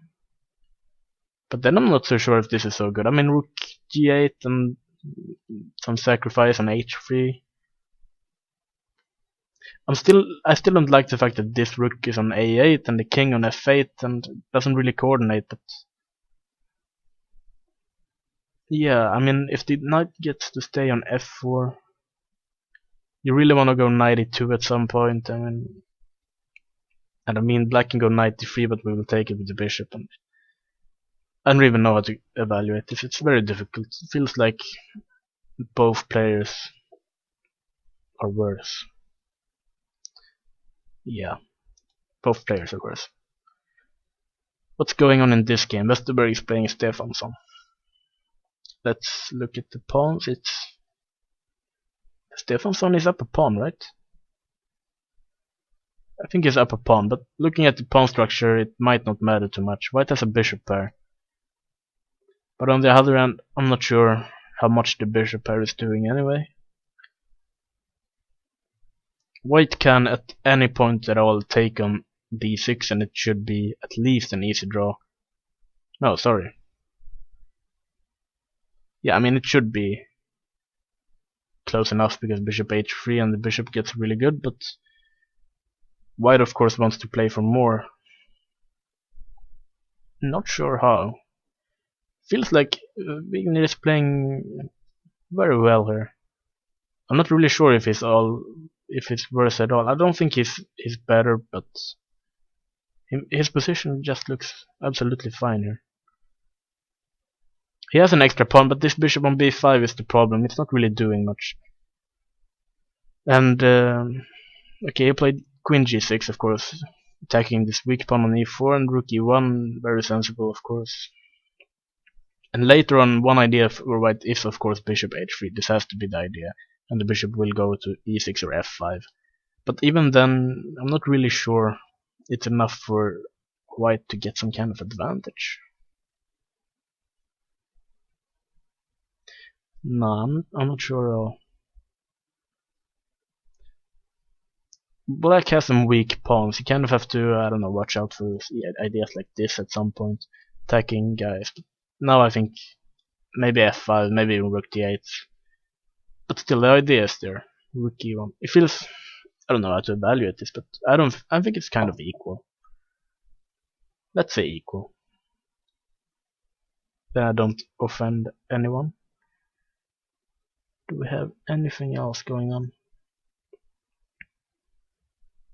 I'm getting a bit hungry. Let's look at Tuominen.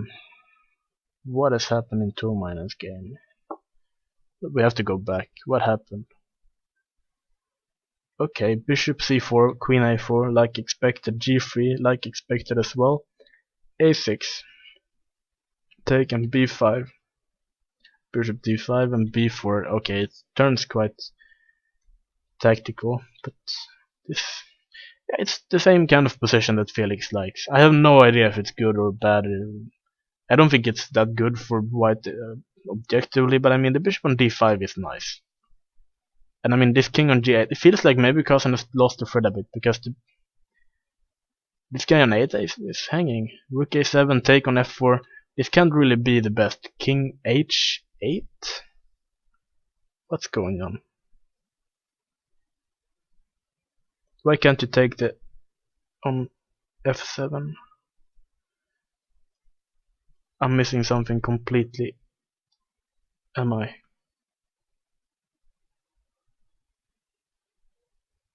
It feels like I'm missing something completely here. Could it be, I don't know, rook queen e2? Threatening rook a1 mate?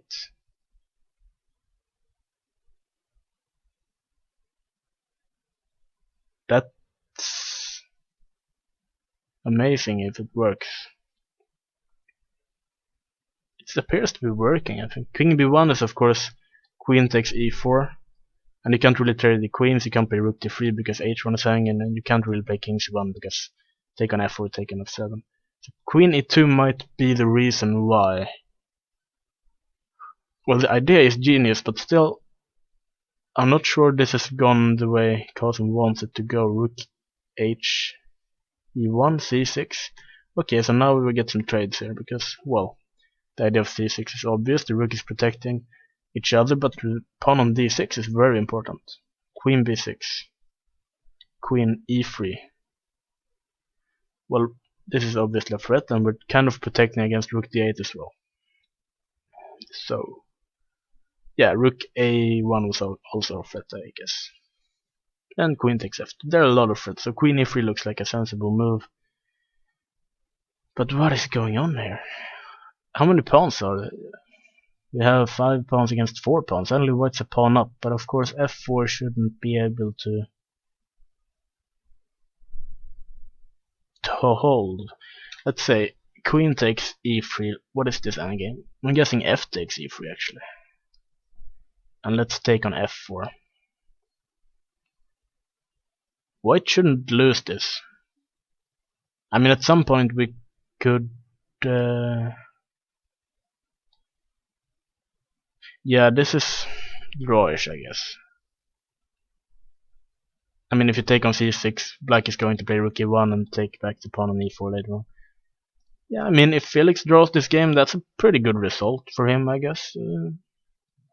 Cousin is much higher rated, and I mean, knowledge-wise, Felix tried a variation he hasn't played before, and that's always kind of risky because, well, you don't have the experience your opponent has with the variation, and so if he manages to draw, I mean, this is perfectly the kind of position that Felix wants. I have no idea. It felt like he didn't even equalize out of the opening, but I mean, he gets some counterplay. This looks completely ridiculous, but he gets some counterplay, and that's all he wants. He's a very, very practical player. He doesn't really get into time trouble, even though he's quite low on time now, but he's never in serious time trouble. He's a very practical player. He's like a chess player in the day and a ninja at night. I don't know, something like that. It feels like he's doing all right now. And Cousin is probably a bit frustrated now because it feels like he really wants to win this game. Let's look at what else is going on. Philip Lindgren, King H2, King G7. King moves are always very nice to make. Rook A3, so we have some ideas with Rook A6 perhaps. Black has some weakness, but I mean, this knight on D4 is a really strong knight. It's so beautiful. Rook B8, I'm guessing one idea would be Rook B2. And white is kind of paying the price for playing a move like F4. It feels like black is just better, but winning the game is another story. It's not easy winning the game, even though I think he's doing very well right now. What else is going on? Okay, let's look at... no, let's not look at that. Okay, let's look at this. Tukayev. So I'm gonna have to update the game.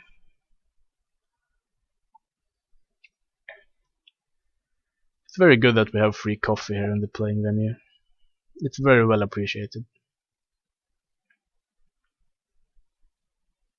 Even though most players in this tournament are young kids, it's always nice with coffee.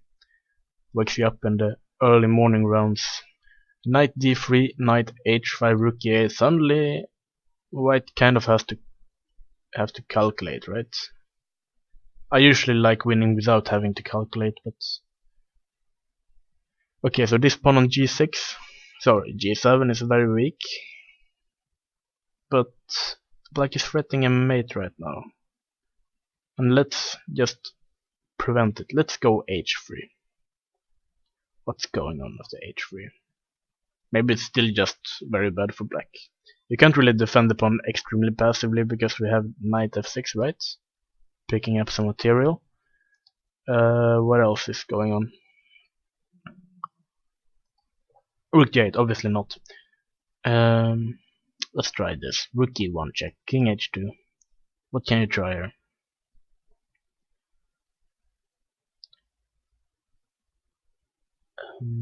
This is kind of annoying because if you play a move like rook e2, you would still have this move knight f6, and you kind of have to take with the rook because this is mate.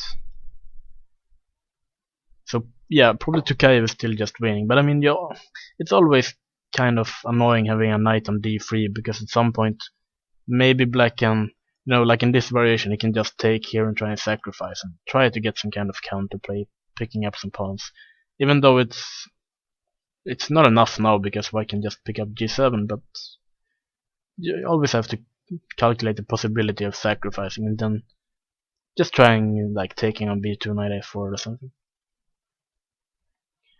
What else is going on? Okay, Milton. Knight f4, knight g3. This is not ideal for white. I mean, the knight on g3 prevents knight e2, which is of course very important. But I mean, where is the knight going next? I mean, f5. It's not really a pawn you want to take because d5 is so weak. And in this case, black even took on e4, which also looks very good because white has to take back with the pawn, right? Because otherwise d5 would just be falling. So if you take here, and I don't know, let's say knight g5.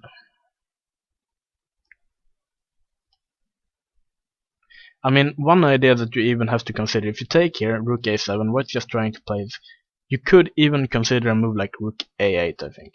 And if you take, you can play rook a2, and suddenly these pieces all look very strange. I mean, you can't really move the bishop somewhere because rook takes g2, and then it can't really be defended. This looks quite good for black. I think Milton is playing really good chess. He's not even worth on time. He's playing very good chess right now. Sometimes he might get into some kind of time trouble, I've seen at some point, but I think he's growing a lot as a chess player and he's extremely talented. And hopefully training with his father is going to boost him even more. And I have very high expectations on Milton, even though no pressure, of course. Ah, we have another result apparently.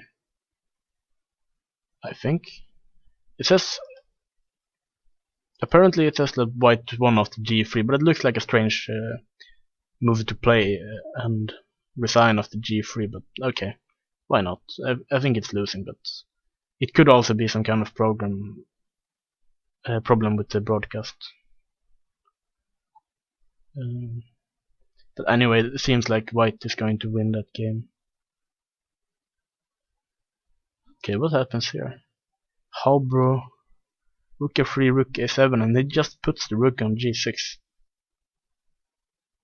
I like this. The move looks really strange because, well, I mean, it looks strange to just put it on g6, but I mean, I guess the idea is rook h6, and suddenly this guy on h5. But I mean, what's happening after knight f4? You can still go knight f4, right? Am I missing something completely? Are you gonna sacrifice on f4? This doesn't look right. Even though d6 is hanging, this does not look right. I mean, the pieces are not really saying compensation if you're looking at the pieces. I'm not sure this is what the idea is, but I'm not sure what the alternative is either. Rook g6. I mean, if he gets to play rook h6, then the position is probably just very, very good for white. But knight f4, very natural, of course, taking on f4. What else is there? I mean, the knight on f4 is fantastic, and h3 is hanging as well. I mean, where is this rook going? Let's try this. Take. And d6 is weak, of course, but is it really enough? Okay, we can't really take the pawn on a5. That would be too greedy because queen takes d6 is almost made. But okay, maybe you can play this way. I still have some doubts about it, but I mean, if you get to play all these moves, rook takes d6, e5, knight e2, knight g4, then suddenly white's position is fantastic. But something tells me that we don't have the time to play everything. It should be too slow. But maybe I'm just completely misevaluating the position. But this has to be the idea. I mean, sure. White has some play here. I'm surprised, but yeah. Okay, so are there any other results going on in this game? Okay, Felix game after queen takes e3 actually. Sorry, I like drawing on the board too much, and I can't really get rid of those markers. So let's see, queen e3 took on e3. I would have gone for an f takes e3 at least instinctively, but rook takes f4. Okay, so looking at the pawns, it's equal pawns, right? And I guess one natural move would be perhaps rook g3, threatening a very nasty mate on d8, and black kind of has to prevent it, so rook a8. No, just a move like f3, I guess. It's very likely that there are a lot of exchanges, and just a draw. I think it's just a draw. This game 2-man and Kosan, and of course it's a good result for Felix. I don't think Tor Fredrik is too thrilled. But I mean, Felix is a very tricky player. And I mean, the game yesterday, I have to admit, it was a very bad game by Felix yesterday, and by Kosan actually, but I think they didn't really get the kind of position they want to play. And this game illustrates at least Felix's abilities much better than the game yesterday. And yeah, he kind of needs these practical chances to survive. And yeah, he's a very tricky player to play against. Okay, Westerberg. He has the bishop pair, and I like this final move by rook e1, bishop d7, rook f1. Okay, so this pawn on c7 is actually quite important because the square on d6 is very good for the knight, and I mean, let's say take on b2, take on c7, knight b5. Okay, actually this knight on d4 might be very strong. I was thinking bishop d8, but yeah, maybe this isn't. Okay, so that didn't happen. Knight e8 looks a bit passive, but still b2 is hanging. Why not? Bishop c3 was played. So we're threatening bishop takes e5, right? Westerberg is also a very tricky player. But this mate idea, I think it's yeah, Wigner is too good for fall for that idea. But what is he going to play, black? If you move the knight, then queen takes f6 works, I think. So queen g7 doesn't really look like the ideal solution, but yeah. Maybe white is starting to get some chances if queen g7 is the move you have to play. Maybe you can play rook b3, but it doesn't really strike me as ideal either. Just move the queen somewhere, queen e2 or queen f2. Start building up even more threats. I mean, the games yesterday were extremely interesting. I mean, I didn't understand single game of them. It feels easier today to understand what's going on in the games. I mean, both in Eric Turn's game and Milton's game, I have no idea what's going on. And today, the games are much easier to understand. What else is going on? Maybe I have to update. And for those of you watching, we have another round coming up today. I think we have double rounds every other day. So Tuesday, Thursday and Saturday we have 2 rounds a day, which is of course very tiring, but on the other hand, every other day we have only 1 round. And I think tomorrow we only have 1 round at 15 o'clock, which I appreciate a lot because I get to sleep in. And okay, Wigner played this move, queen g7. He seems to be a very strong player, and I heard that he in this Nordic Championship I spoke about yesterday, he actually fell ill, and that's the reason why he played so strangely, which is of course very unfortunate. But I mean, it's, at his age, such things can happen, and they play so many tournaments, and those rating points that you eventually lose in one tournament because of illness or something, it's easy to get back. So I think Wigner is definitely someone to watch out for in this tournament. Hopefully he will. I don't know if how many international master norms he has, but of course he's the strength is very close to international master and or even above. I wouldn't be surprised at all if he scored an international master norm in this tournament. Okay, let's look at Erik Thurm's game. Something has definitely happened in Erik Thurm's game. We looked at this, and yeah, I wasn't completely sure that white had anything with knight on e5 is looking nice, but I mean there's a weakness on a2 as well as on e6, but I kind of was afraid that if this pawn on c6 falls, then d5 will fall as well. Because this game g2 would suddenly be very strong. Bishop b5, a4. Okay, that's exactly what happened actually. c6, and apparently that pawn on d5 dropped off. Queen b6, knight d2. So white's a pawn up here. And e5 might be weak. I mean, if you get some kind of knight c4 ideas, maybe not now because rook takes b1, but I mean, the idea is always there, and e5 might be weak. It looks like maybe black is struggling here. On the other hand, all the pawns are on the same side of the board, so I mean, if it, like a situation where you get e5 but you get d3, if you just trade all the pieces and you get some kind of rookian game with 4 pawns against 3, you have very good chances of holding it. At least if you get to play the move h5. If white is in time to play g4, it's a bit more tricky. But I'm not even sure if black gets to that endgame.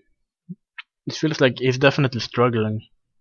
If I'm not missing anything tactically here, which I usually am. What else is going on? Ooh, we have another move. Rook f8. He played, instead of bishop h3, probably queen f3 solved all the problems. He played bishop e2 here, which is probably a good idea, because if black gets to trade the queens, then suddenly he's not losing, he might even be winning, because the king is active and this pawn might be strong. Okay, maybe not winning, but he's definitely not worse. Queen e3, bishop g4, rook f4. So definitely black is trying to trade pieces, and if he's successful with it, we will have to see. What's going on? Let's try rook d7. And we really want to take it, because we're just analyzing it. We can take everything. King f6. We obviously can't go this way, right? Because this would be mate. So, queen f7, king... Where do we even go? We can't go king g5. And white's just losing, right? So this doesn't work. Then what? Let's try rook d8.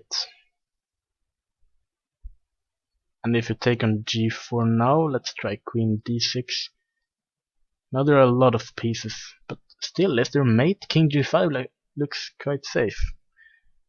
Okay, maybe we have this and queen e7, and this check on h8 is quite annoying.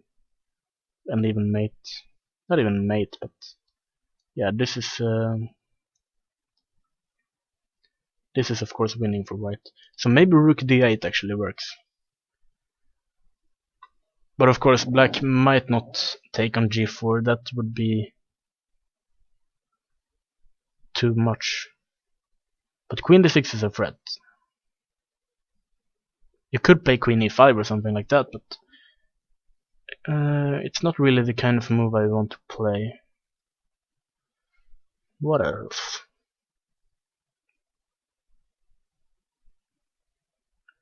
So taking on g4 apparently loses by force, but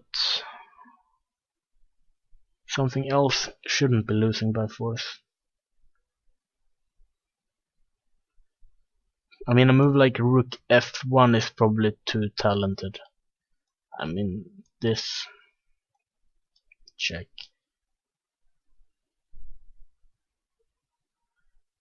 No, this is probably just good for white.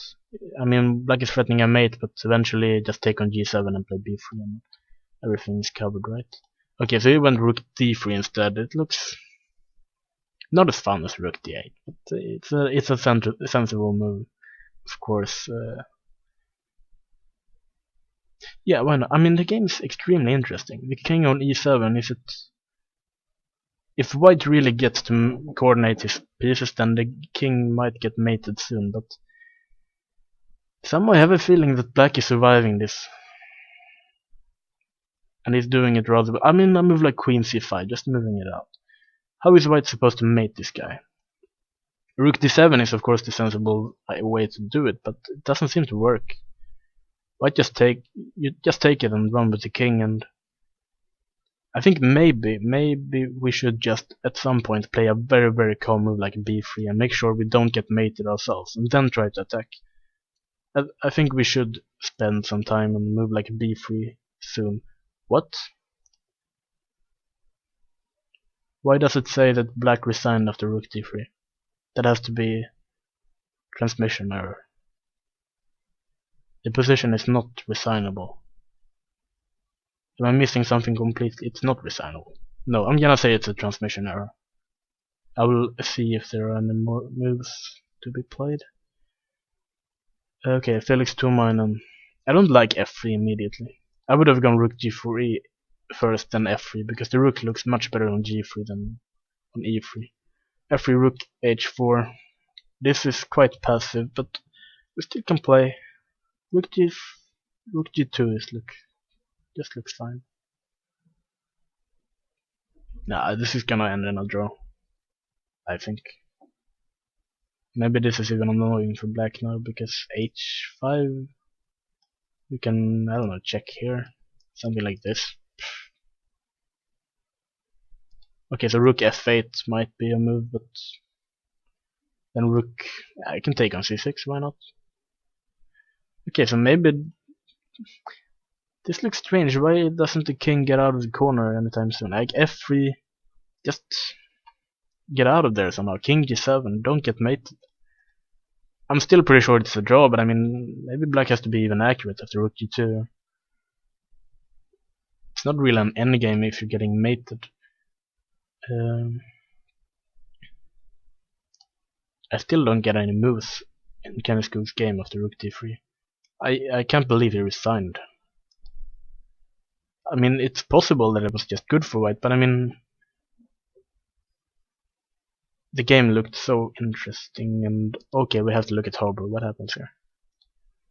Rook f3, rook g6. What's wrong with knight f4? Is the exchange sacrifice really that good? f6 doesn't look like a move you want to play, but of course, if this guy gets into play, then fine. Knight g4, knight takes, bishop takes knight. I'm guessing h takes. But now, let's say knight f4, I'm guessing you have to take here. Yeah, you have to take here. Take. This looks kind of interesting. I mean, rook f7 looks natural. Defending the pawn, and g5 is not really a threat now. If white has time to go all these moves, then he would probably be just fine, but... Okay, I have no idea. I'm gonna stop pretending like I know things. No, I'm not. I'm a commentator. I wanna see some more moves. Let's update.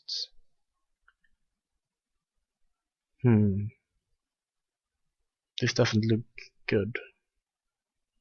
I mean, the queen on f2 is fantastic. You can't really drive it away. The king on h2 is really weak. I mean, you don't see the mate immediately, but you know it's there. Rook can come into b1 or b2. I think, well, looking at the time, Philip is down on 30 seconds. He's playing on the increment, and it's still 9 more moves until move 30. So I think 40. Sorry. I think that Blomqvist is going to win this game. And I mean, if he does, it's extremely impressive considering how solid and strong Philip is, actually. But yeah, Philip is just playing. Sorry, Eric is just playing fantastic chess right now, and hopefully he will be the next Swedish player to cross the 2600 mark. He's not that far away from 2600, but it's still a couple of tournaments to go. Westerberg, what's going on? Sorry. I will speak with the developer of this program to see how to get rid of that eventually. Okay, so Westerberg is still a pawn down, but looking at the pieces, I like it even more. What happened? The Queen G7. When was that? That was a long time ago. No, sorry, that was another Queen G7. That was the Queen G7 I was talking about. So Queen F2.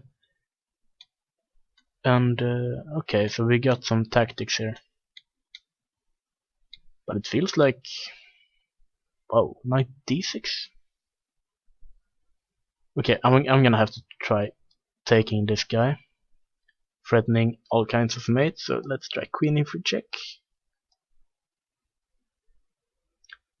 And okay, king g2 you have this check, and if you go king h3 you have queen h5.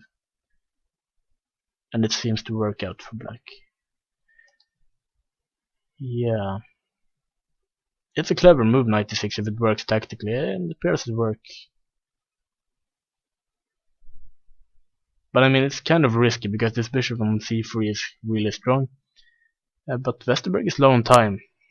I think I said yesterday that Westerberg is never low on time, and apparently I have to retract my statement because he's low on time and black is playing quickly, and I think it's a position where it's very good to have time. Okay, it could be that it ends in some kind of draw after king g2 and they don't find any way to keep playing. But of course a draw for Wigner Vatna against Westerberg would of course be a great result, because Wigner is, I guess, trying to get some international master norm, and Westerberg is a strong international master, is trying to get some grandmaster norm. And he's already like 2500, maybe slightly less than 2500 now the last couple of months, but still, he's an extremely strong player. Okay, so yeah, Tukayev, yeah, they're still playing. He didn't resign. And yeah, Kennesko, he didn't resign either. Good. Bishop d4, rook f4, rook d3, queen e5, and now this check came. And that's actually a really good check this time, because if you take it, this I can calculate. This is mate. And unfortunately this queen on e5 is awkwardly placed now. So he has to go king f6, but I'm still not sure how to win this. But because, well, rook f7, king g5, the king is actually extremely safe. I'm more afraid of this pawn getting into a new queen than this guy getting mated. Yeah. I'm still not sure what's going on. It's an interesting position. I still feel like white should at some point play a3 or b3 just not to get mated. Probably a3 because the queen is covering the square right now. But yeah, a3, not getting mated, and then start attacking everything, trying to get this pawn into a new queen. But yeah, we have some kind of time trouble coming in this game as well. Okay, turns game. Sorry, I have to update. Turn. He's still a pawn down. Okay, looking at this position, this pawn on d3 is a weakness. It's not so easy to do something with this pawn because d4 is never going to work. So knight c5 is always an idea, when I think white has to go passively like bishop f1. The problem is that even though you're passive, white can slowly try to improve your position. And the problem with playing this kinds of endgame where you're pawn down but you have a good drawing chances is that white can play this forever. He can go back and forth for how long, and then after 49 moves you play h3 and you have another 50 moves and so on. It's a bit extreme to play that way, but it's always very annoying having to defend this kind of endgame. The good thing is, of course, we have opposite color bishops, so trading knights would probably be very good for black. On the other hand, I don't really see how you're supposed to trade the knights, but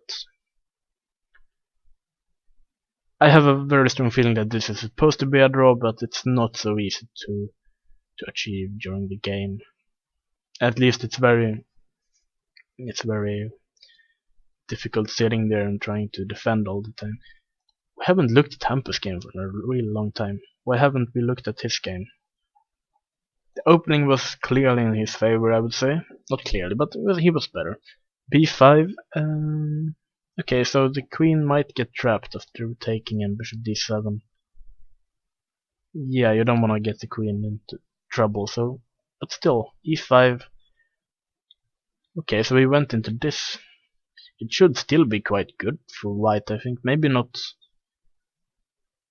extremely good, but I mean, it's still promising. Rook c1, b4. I guess he realized that positionally white is doing very well. I mean, if he gets something like this, and we get like a dead bishop on b7 like Tuman had in his game yesterday, but b4, it's dynamic. He's trying to play dynamically because tactically his position is terrible. a4, bishop a6, and yeah, this is what black has to do, I guess. He has to try and improve his position and play tactically. Queen e3, queen e6, knight e2. Of course, he's trying to get the knight at least to one of these squares. Bishop c4, and he takes there. Queen e2. Okay, this is interesting. Black sacrificed a pawn, and we have to see how strong is this pawn. I don't think it's that strong, actually. Rook b1, rook b2. I would even consider playing a move like c4 if we have the time here, but I'm sure Hampus consider it. Rook c8. Okay, it looks kind of strange, but rook queen e7. Of course, the idea is that if you play a move like rook b1, probably black just then plays c5 here. And if you play c4, suddenly this pawn is strong. So you want to be able to play c5, d5, I guess. And after h3, if you go c5 now, then d5 is just probably good for white, because let's say queen moves away, queen c4. These guys are defended, this guy probably drops off.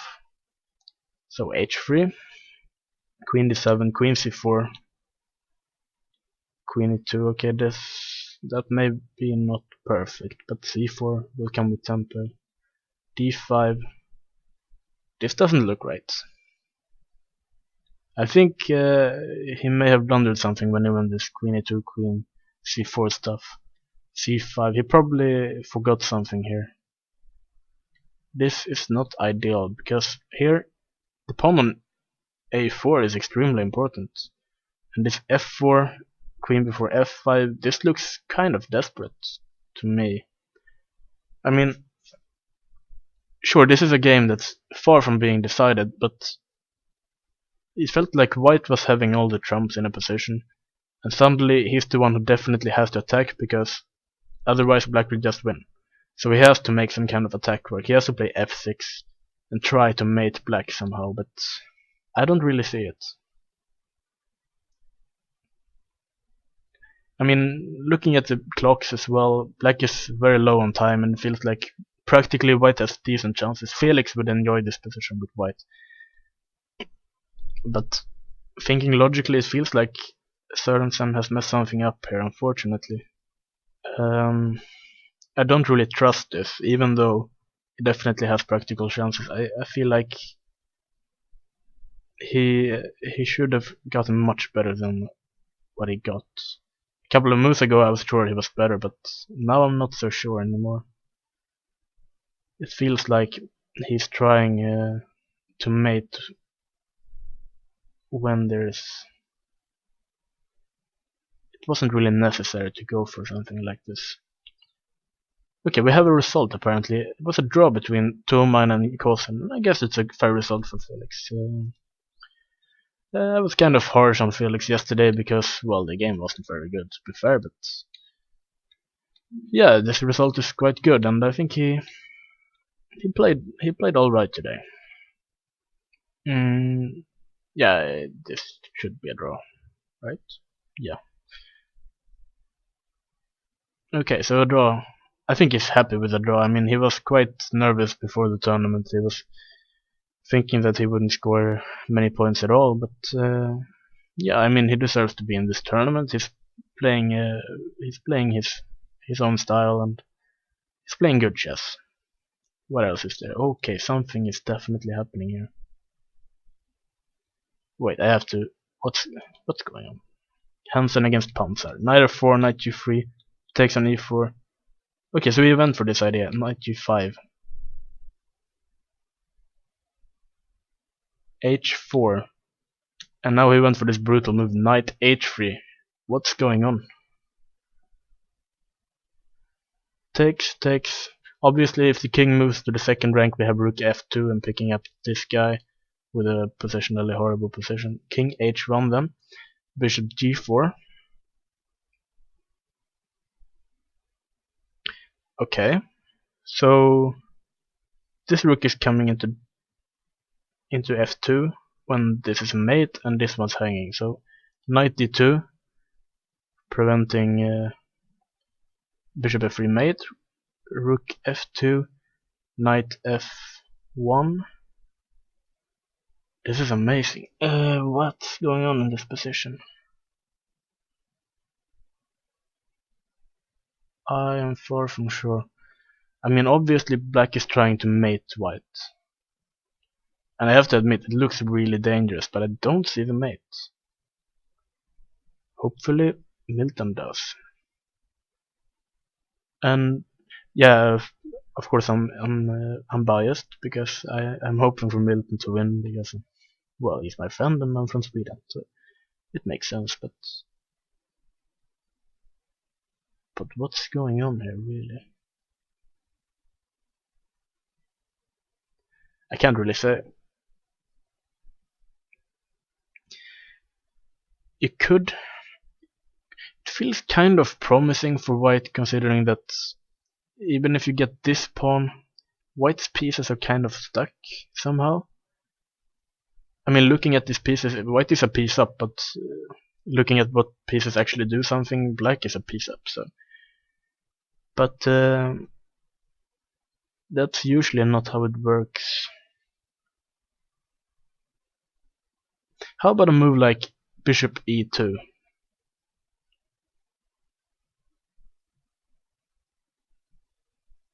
Bishop e2 looks like a good move actually, and well, if you play a move like rook a1, you can just take here, right? Because there will be another piece hanging here. So rook a1 doesn't work, so you have to move this guy.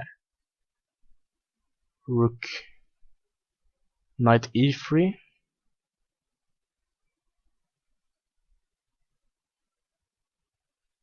At any point you can just move the bishop again, right? Nah, I'm not sure. Okay, this is exciting. This is extremely exciting. It feels like this piece sacrifice was very interesting. And it feels like black has something, but I'm not sure if he's that much better. Might have some kind of draw that white doesn't really get out of a jam or something. Okay, knight bishop e2 is actually played in the game. Wow. Okay, so this guy has to move, absolutely has to move. Knight g3 then. Would that be something?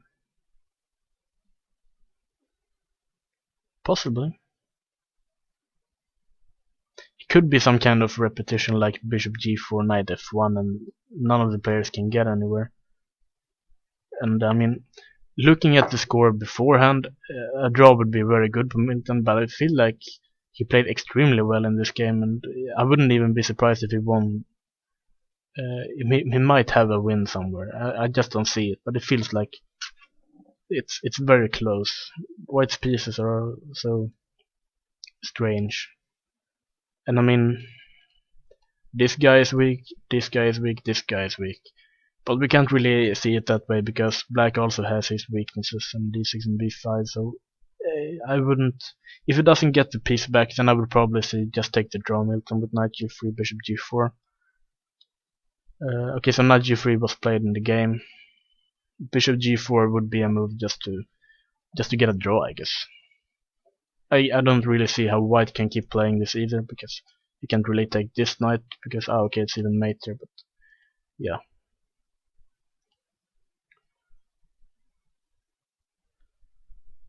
Do I have anything else going on? Ooh, can I score? The king is up. After rook d7, king f6, I still wanna move a3 at some point. But it takes on b7, queen d5. Obviously black wants to trade queens, unless he loses by force, but rook f7, king e5.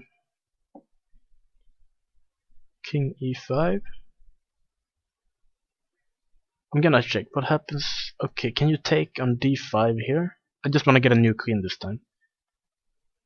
Let's say knight takes. Okay, e7 doesn't work. I think you can take on e. I don't know what's going on. You could play something like this, right? Maybe. Black will probably get the piece back, and it's maybe some kind of draw. I don't know. I'm not even sure what's going on. But Kenneth Cook played queen e2. Both of them are in massive time trouble. Black just played rook e4 with 7 seconds left on the clock, and I guess white will play. Can you play e? No, not e7 because of queen takes f7. But queen h2 looks very natural, and king d4, and things are starting to look very good for white. It feels like white is winning here. I don't really see exactly how, but yeah. Whoa, what's happening in Blomqvist's game? Philip Lindgren refuses to go down without a fight. Okay. I'm still not sure. I mean, white's position looks threatening, but after rook g8, king h6, feels like this knight is covering all the important squares. Most importantly, f8. f5 is never really on the cards because you can just take it. It still looks good. Actually, I think I really need a very short break. I apologize because the positions are really turning interesting at this point, and I feel like a lot of results might be coming in soon, but I will just need a small break in a short, maybe not even 5 minutes. I'll be back in a while. I'm gonna keep this board. Okay, I'll be back in a couple of minutes.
Okay, I think I'm supposed to be back on live. Hopefully I am. I'm gonna update to see what else is going on. Okay, let's see. First board. Philip Lindgren playing Blomqvist. He's trying to get something here. F5. Okay, apparently there's something wrong with queen takes F5 or something. Oh, okay, rook B7 is just very clever. Just cutting off this diagonal, threatening mate, so you don't have time to take the rook. So Philip just sacrificed the queen. Rook F3. He obviously wants to take back on E6 later on and have a really good play against the king, but I don't think this will be sufficient. No, it doesn't look like enough. Like queen b2 would probably be just fine. Now you can probably just take back and this guy is defended. Now I think Blomqvist will win this game, unfortunately for Philip, but very impressive game by Blomqvist actually. What else is going on? We have Martin Hauber playing Mayorov. The queens are gone. And I don't really like White's position anymore because this bishop isn't doing much. I mean, b4 might be coming any time. This knight can be nice on f5, but I mean, as soon as it leaves, you'll go knight f4, and this guy is too much. So I think Mayorov is having a really good position right now. I think Hauber is having some problems, definitely. And yeah. What else is going on? We have Westerberg playing Wigner Vatna Stefansson. We have an endgame. Rook on b5. Let's try and figure out what's going on. Let's take on c7. Let's take on d5. Like he's still a pawn up here. Okay, he went king e2 instead, but I don't think White will be able to win this game. I actually doubt that. And yeah, I was much nicer to you this time. Felix came into the room picking up his backpack as usual. So Milton seems like he's going for the draw against Mads Hansen. I don't think he has anything more, but of course a draw is still a very good result, and he's repeating the position. I think Mads can take the draw now if he wants to, and I don't see how he can avoid it really. So a draw is very likely in that game. And okay, Tokayev won his game against Pogosan, very expected. I'm gonna see the final moves here. Taking on g6. Yeah, this is going to be mate. a5. Did really resign here after playing a5, but I mean it's mate in a few moves. It's a good position to resign. Yeah, okay, it's mate immediately, but okay, we have what do we have? Erik Thurn is still playing against Hemont, and okay, it's why is it 2 pounds down suddenly? Something really happened quickly. Bishop d7, bishop f1, f5. I'm not sure f5 is a move you want to play with black because, well, it looks really aggressively, but this pawn can be really weak, and if eventually this rook gets into a7, you can kind of regret a move like f5 later on. Bishop e2, f4. Yeah, this looks strong. Yeah, this is not very nice for black. Yeah, this is probably going to be losing. He has some drawing chances if he gets to some kind of endgame with rook and knight against rook, but I don't think that will be happening anytime soon. It looks lost. I mean, he has to take on f4, I guess. He wants to trade a pawn so he can get to this endgame, but yeah, it looks losing.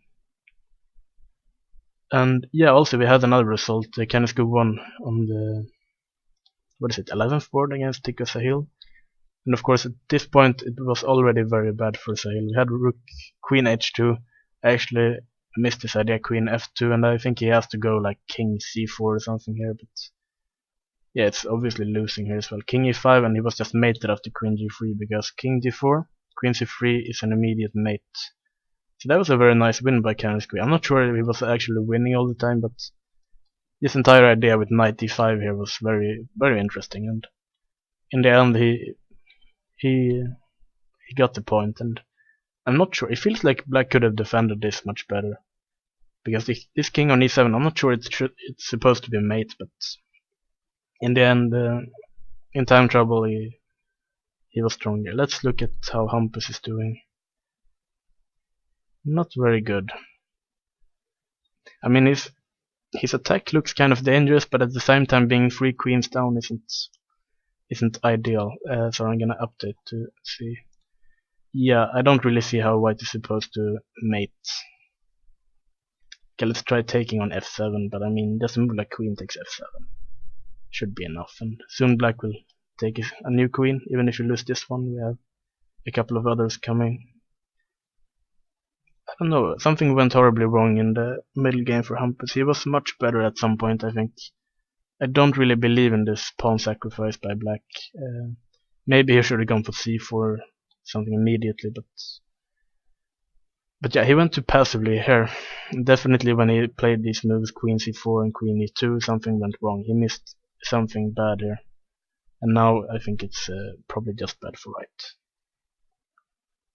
So that's very unfortunate, but Hampus is well, one of the youngest players here, and he was, I think, reserved for this tournament, so he has a lot of experience to get from playing here. Rook b6. Well, white is obviously trying to get something here, but there are too many pawns, I think. Okay, let's say rook f5, and I guess this check on b3 is a rather annoying. Bishop f3, and we can just take on f5, right? Take on f3, and this endgame should be winning. Should be winning. King g4. Yeah, it has to be winning. You can just go with the rook somewhere and check and king h5.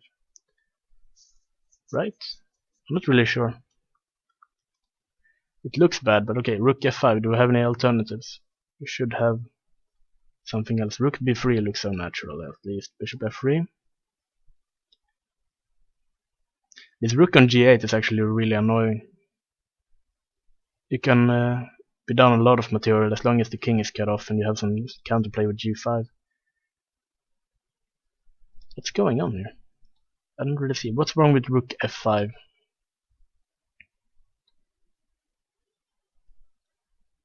Maybe he has some kind of counterplay. He has to go for this endgame, I guess. Take king g4. But do you win this that easily? I'm not sure. I mean, the rook has to go somewhere. Let's say rook d3. But I mean, white can perhaps start annoying with rook a8 or something. I mean, it should be winning, but I'm not sure how, at least. Philip is good at creating these practical problems, at least for Eric. Is Milton still playing? I'm gonna update to see if we have a result, because I think they should make a draw. It feels like maybe Mads is thinking if he should claim a draw or try to find some way to play this for a win, but Milton has played very good so far. It feels like maybe at some point he was even better in this game, so I wouldn't be surprised if he would have found some kind of win, but yeah, not. I don't think he's winning now. We can look at Harbrough's game. This is horrible. Yeah, I don't want to look at this game anymore. Let's look at Westerberg against Stefansson. He's still a pawn down, but I mean he has a very nice bishop, a good rook. It feels like it's about a draw. Rook f7, very solid play. Maybe they're going for some kind of repetition now. Yeah, rook f5, rook f7, rook e5. He can go rook f5 here. I don't really see. Rook e3 doesn't look serious, so I think they will go for some kind of draw here. Of course, a very good result for the Icelandic prodigy. But I mean, rook f7, he can't really avoid the draw, right? Rook e6, but no. Jonathan is the kind of player who really doesn't like draws, but I don't really see how he's supposed to win this game. And what else? Not too many games going on. Do we have any more moves in Blomqvist game? No, not really. I think Philip is trying to find some way to complicate things, and he's probably considering this rook endgame, in which he's 3 pawns down even, and he thinks it's losing, which it probably is. But what else is there? G5 shouldn't really work. Take King H5. Okay, maybe rook G3.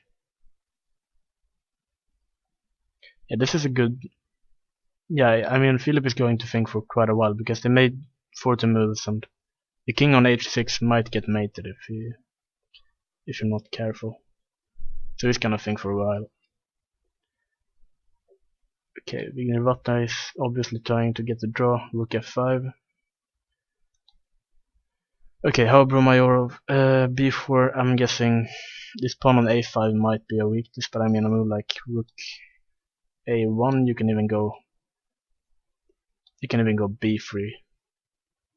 I would probably play something like this. Bishop B1 A4 just for yeah, it looks fun, you know. This would be a good way to lose the game. But I mean the position has to be losing. This bishop is so weak, this knight is very strong, and eventually white will have to deal with some kind of free pawn on the queen side. Probably just losing. So, did you solve any crimes tonight? No. Felix is actually a ninja during the night and a chess player on day. Okay. Milton doesn't get the draw so easily, so rook a2. Okay, that's interesting. So if it takes on f1, it's going to recapture. Rook takes king g2, and he can't really defend both pieces. That's a clever move, rook a2. It doesn't really look like the winning move, rook a2, because all of these pieces look really ridiculous, and I don't really think it is winning, but it's a winning try. And well, if he tries to win it, he can also lose it. So maybe a move like, I don't know, knight f4 strikes me as kind of weird, but maybe.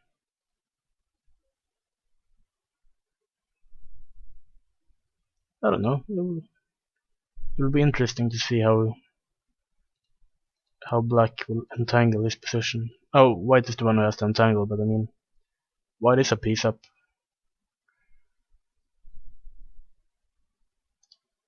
Is Eric still thinking? King g2? Okay, it's move 41, so they're probably all thinking. And the time trouble is probably over for all players. Hampus, yeah, it's also move 41. They're all on move 41. That's not good for a commentator. Yeah, there's no time trouble anywhere. Let's update. Some of them have to move. Okay, Philip made a move. Rook b6. He played rook g3. So he's obviously threatening some kind of mate here with bishop f3 later. And how is black supposed to prevent it? I don't really see how.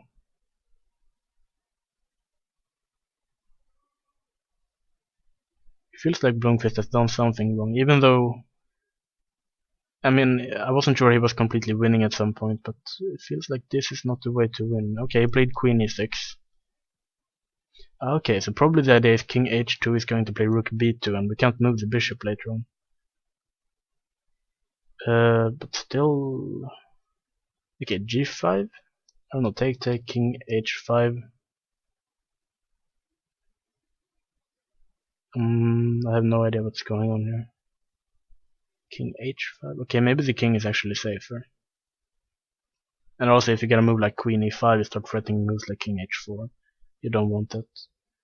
Queen e6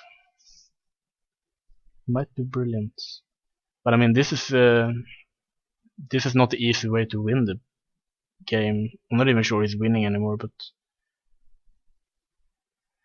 How did he end up here? I mean, I have to go back a couple of moves. He was probably losing somewhere around.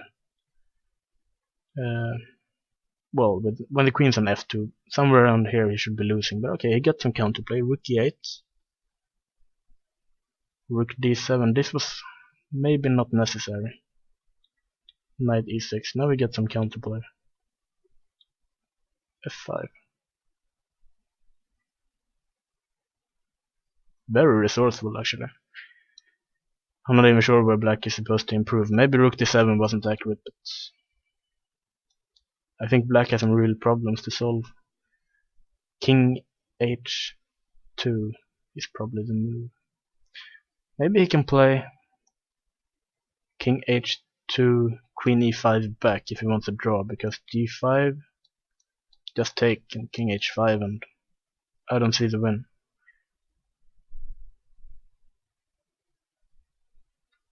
Yeah, I don't know. It's but I mean, a draw is not really a result Eric should be satisfied with.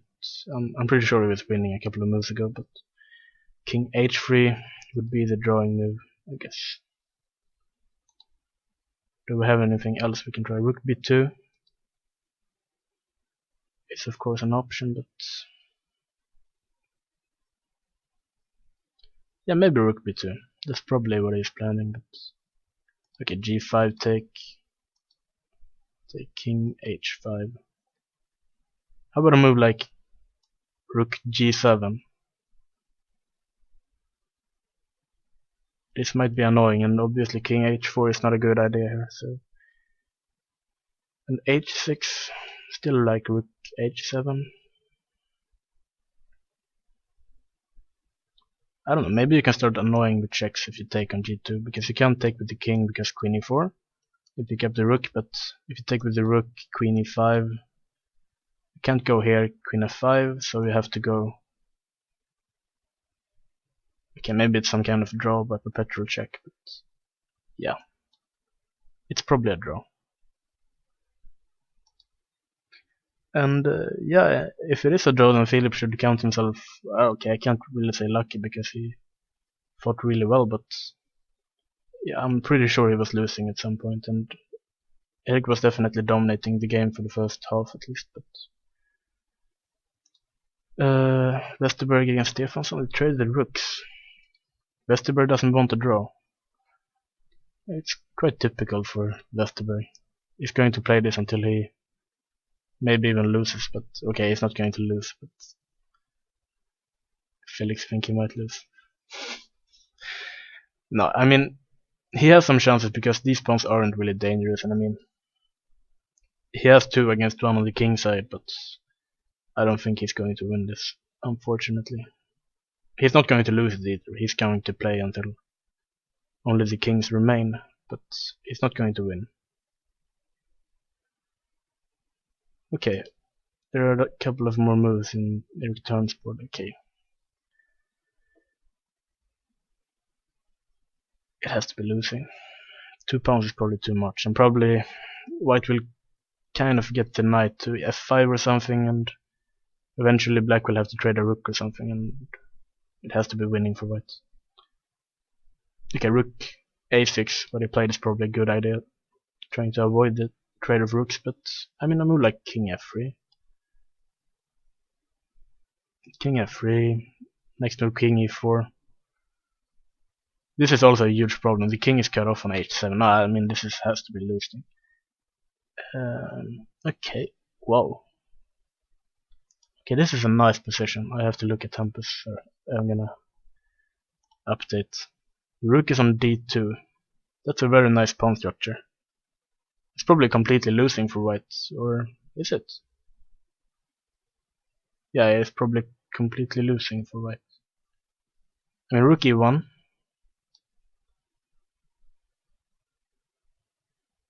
You can even... Okay, you can even take a queen, I think. Yeah, something like this. Because rook e1, you can just go rook e6. Okay, so it's... Yeah, it's just losing. But I mean, the pawns are pretty. At least something.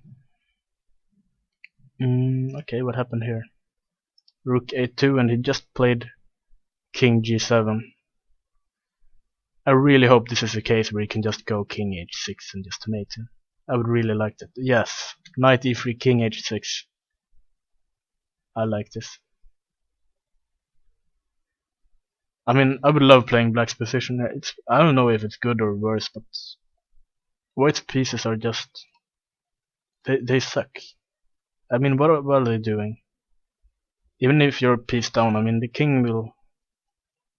I think it's much easier to play this position with black. What do you think? It looks kind of dangerous, even if he piece down. And maybe he can. Can he try some idea with bishop d1, just trading these? It still looks very risky.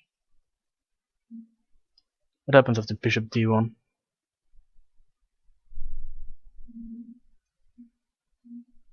Maybe he can still just ignore it. King h5.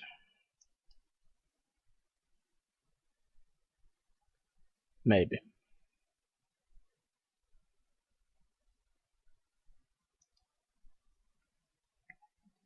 Anyway, I really like this idea, king g7, king h6. I have no idea if it works, but I like the idea. And I mean, white is getting low on time. How many minutes do they get after 40 moves? 15 minutes, that's not too much. So we'll probably back in time trouble soon. I mean, it's already down on 5 minutes, and this is move 42.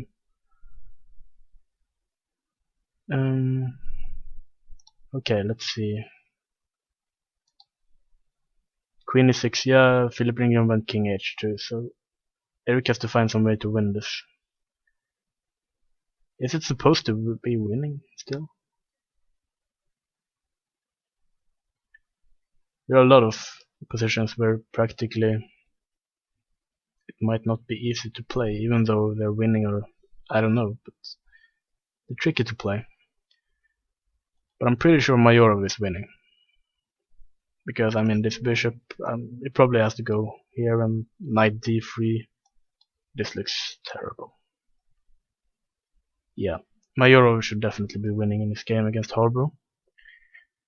And okay, Mats Hansen, he did play bishop d1, so he did have a plan. But still, what happens after king h5? Probably take this one, and I'm not sure what black is threatening because we can't take it. There's a knight f3, but this knight is hanging. So if you go something like knight d1 here, no, you can't go knight d1. We have check. Maybe you can go king h2. Anyway, we could go king g4, I think. Black is really active. Yeah, I don't know what's going on. This Milton has played really interesting games so far. I really hope he doesn't lose this, and I don't think he will, but you never know. Okay, Hampus lost this game. He tried a queen. No, the pawns were so pretty. Okay. Sorry, I'm gonna look at the final moves. Ah, okay, he played rook e1. He went for this line anyway. Yeah. Too bad. But I thought your position was really good at some point earlier on. Okay, let's look at what games are still going on. Okay, Mats Hansen played this move. Rook b2, so obviously Fred is probably... He's not even threatening this. What's going on? If you check on e1, he has to go king h2. Oh, okay. So maybe knight takes e4 is a threat. Yeah. But okay, we have to make a move with black, I guess. And if you check here, then probably king h2. Because king d2 we have knight f4. Still, I don't know what's going on, even if we give a piece and allow this, but rook e1, king h2 looks logical.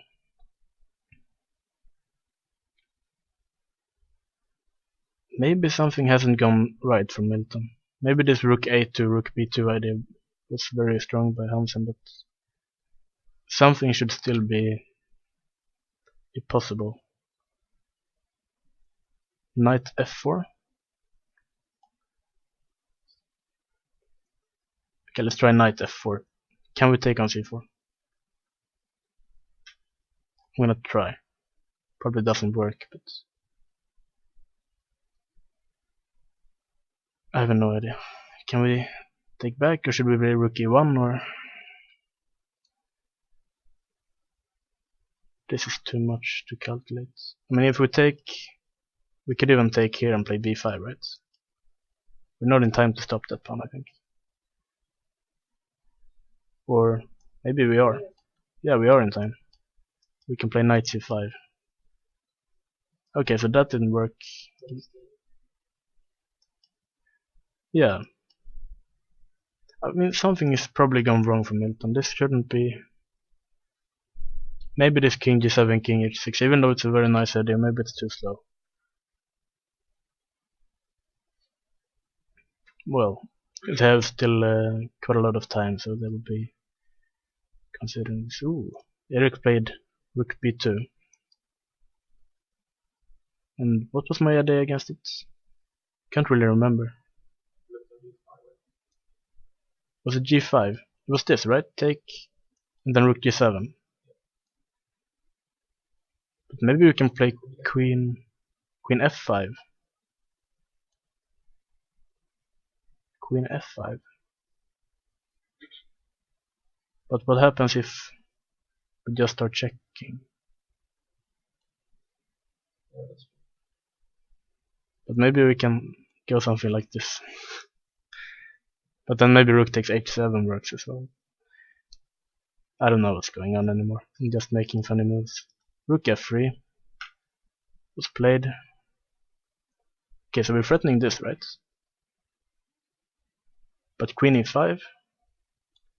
Then probably king h3 back. Why is Philip thinking for so much? I mean, he has 2 minutes. Eric has at least 15 minutes on the clock. I mean, I think you want time on the clock in this kind of position. I'm not sure he's losing. I'm not sure if he's winning. I don't know what's going on. The second round, does it start at 5 o'clock? Okay. Yeah, okay, the second round for today. The third round. Yeah. And, yeah, okay. The top boards are still fighting. Westerberg, he regained 1 pawn. Yeah, he's still fighting for a win, but I don't think he's gonna win this. He's closer now, but still not enough, I think. Yeah. If anyone's gonna win it, I guess it's Westerberg, but yeah, it was a long time ago since I saw him win this kind of endgame. He usually fights until everyone's bored. I think it was one tournament, some years ago, I think Delta Lift, where he had a rook and a pawn against a rook, and he tried to win it for extremely long time, so the second round got pushed like 1 hour back or something. So I think people missed the trains and stuff. But that's Westerberg style, I guess. Eric is still completely losing. Yeah, there are not too many games going on. I mean, Hobro is fighting, but this has to be losing as well. Knight d3 looks good. Yeah. The most interesting games are, well, Milton's game and Eric's game. I'm not going to comment on entire Jonathan's position because he's going to play this for a lot of moves, but yeah.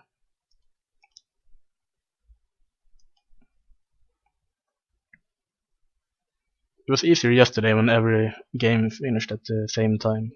Now we have to just, I don't know. I can't calculate, so I have to say things. Rook f3. threatening stuff. Rook takes f6.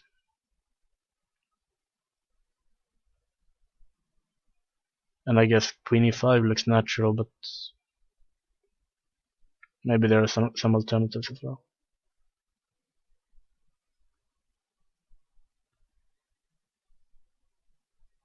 Okay, we have some moves in Milton's game. The rook b2, we played rook e1, king h2, knight f4. And knight f2, king h5.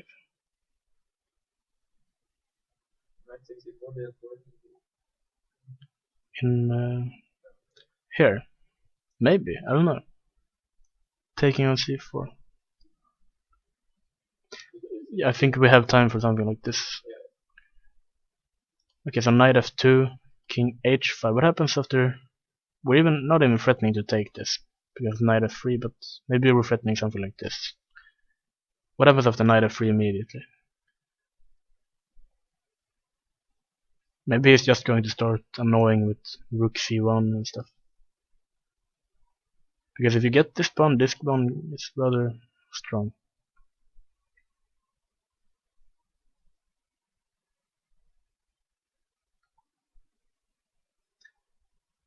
Yeah, maybe king h5. It's like a positional piece sacrifice by Milton, but I have no idea what's going on actually. Can you play? No. It feels like if there's something that immediately wins for anyone, it should be some sort of sacrifice, but I don't think you're in time right now. Maybe. Let's try. Knight takes c4, b takes, and b5. How is black going to stop it? Can you... Knight d3, yeah. Oh, you're even gonna play b6 immediately. But okay, we can maybe try something like this.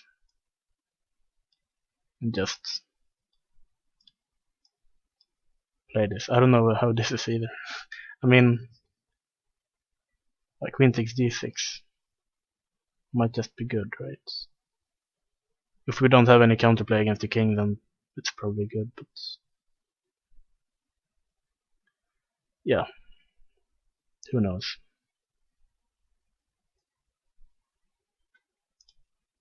Did they make any moves? No, still thinking. Knight takes c4, it's kind of annoying because black always has to calculate knight takes c4. Oh, he played knight takes c4. B takes c4. Okay, this is interesting. b5. Knight d3 has to be played, right? I don't see any alternatives. I mean, this has to be too slow. Knight d3. Sorry. I'm gonna try this. This is the fun variation. Let's taking. Sorry. Yeah, I have to check this as well. But we're threatening rook e2, right? And I don't know, king g3. And maybe king g2 is better. And maybe this is just bad for black now.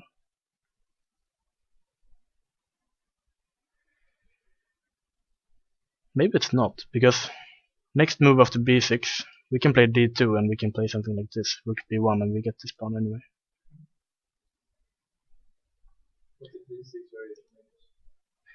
Yeah, maybe this variation was just winning. b5, knight d3. But still, I'm not sure about this. Knight d3, queen. Okay, we have to take on f2, take on d6. I wanna find something here, even though it's not possible. We also have like rook takes e4 or something, knight g4 stuff. Is it enough? Probably not, but okay, this knight d3 has happened. Knight d3. b6 has to be the move, right?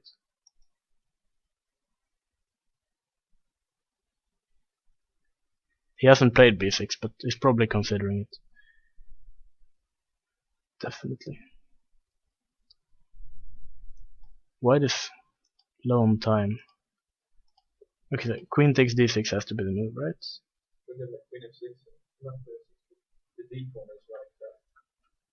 Yeah, I mean queen f6.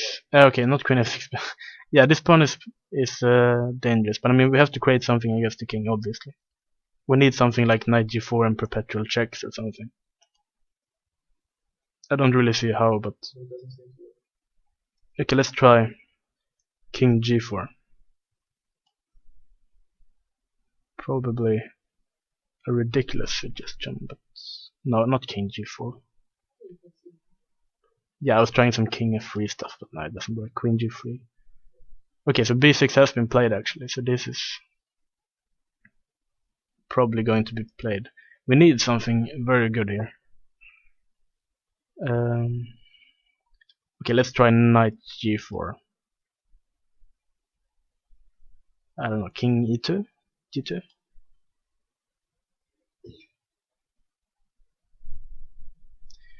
No, I don't really see it.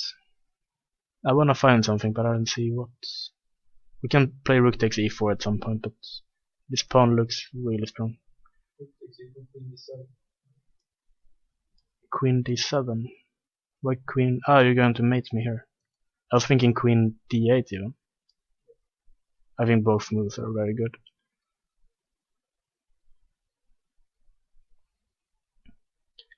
Okay, but yeah, he has to enter this. b6.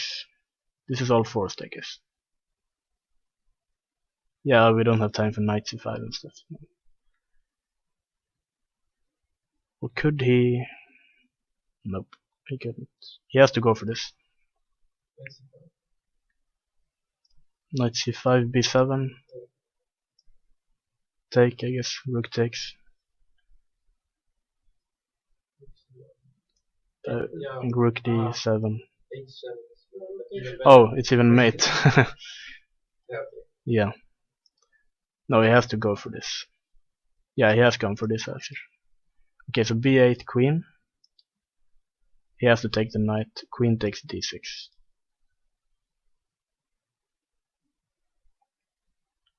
There's something wrong with the transmission because it says that white won the game, but the moves keep coming. So queen takes d6. They haven't resigned yet. Can we play? No, we can't. No, they're still making moves. They're not resigned. You can't resign. Rook takes e4. Queen. Where do we put the queen? e7. Ah, e7. Now you're threatening all kinds of. Ah, but we have this, right? King g3, we have knight e4. Here. Or, oh. King g2. Maybe we can try something like sacrificing here and trying to hold draw. Where? But if we take on e5, we have knight. Oh, okay. Yeah, that's much better. Ah. If these pawns weren't there, then it's probably a draw, but I think this pawn on c3 will win the game eventually. I'm not sure, he has to find some kind of... Is it really winning though? Okay, let's just imagine we get some kind of... Okay, taking on e5 is obviously better, but if we get some kind of endgame like this, how do we win this? If we put the rook on f4, h6. Okay, maybe not h6, but... Is it really that easy to win? The rook on f4 keeps everything protected. And I mean, there are still drawing chances. And tricks and stuff. I don't know. Eric won? Whoa. What happened? Rook f3. Whoa. That's a really nice idea actually. Okay, so he just took it and resigned. Did he really have to go for that? Maybe rook f3 was inaccurate.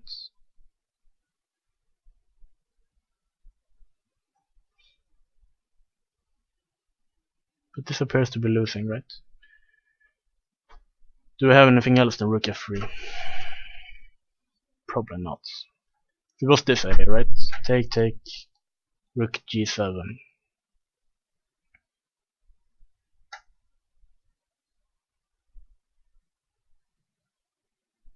I don't see a win here for black.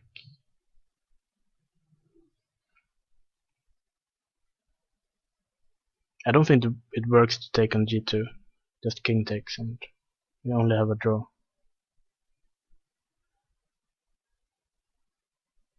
I'm still not sure. Maybe there's a win somewhere, but okay. Let's look at the games that are still going on. Milton is still thinking of the queen takes d6. Westerberg is trying. Hobro is losing.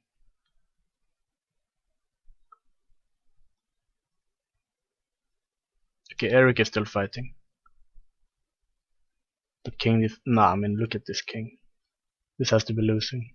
Even without like this pawn, I think it's still losing with the king on h7. No, maybe not without this pawn, but yeah. It looks really bad. Okay, I'm gonna look at Milton's game because I think he's the only interesting game we have left. I'm not sure how, but there should be some kind of drawing trap at least.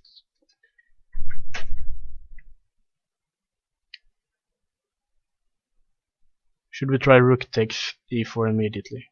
Is that what we tried recently? Queen e7, right?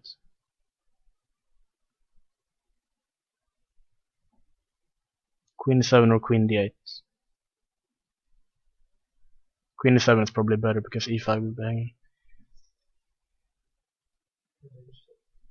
Yeah, queen e7 is definitely better.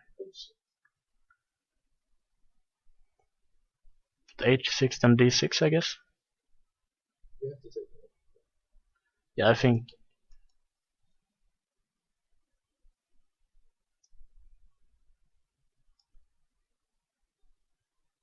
Yeah. You could almost take on h4 and play d6, but we have knight g4, I think. So. But otherwise, that would be a nice idea. But here, king g3, knight e4 has to be played. Oh, sorry, not king g3. King d2 was the move, right? And yeah, knight e4. Queen takes e5.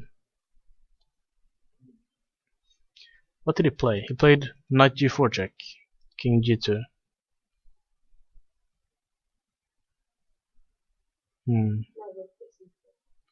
Rook takes e4. Queen e7.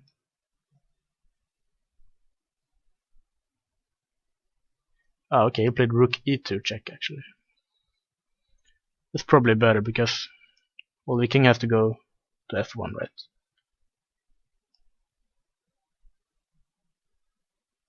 Is he trying to achieve some kind of keeping the rook on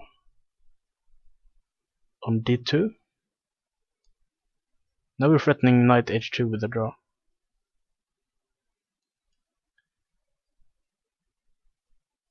How do we prevent? We can play something like, I don't know, queen f8, but then... Ah, king e1. We can still play knight f2. No, yeah, it was just a pretty move. Not very good, but okay, maybe not rook d2. Maybe move the rook away somewhere to, I don't know, rook a2.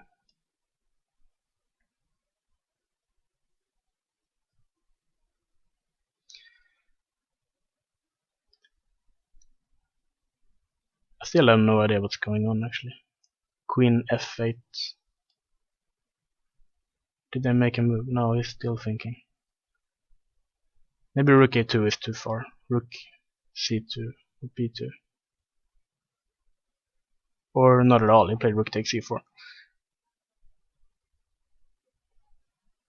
And now, I guess, was it queen e7?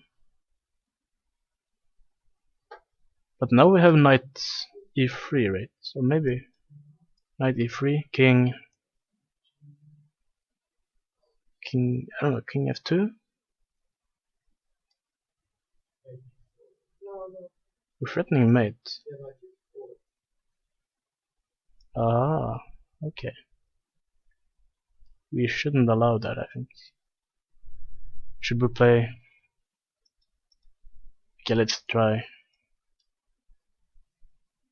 King G1 then. We're still threatening mate.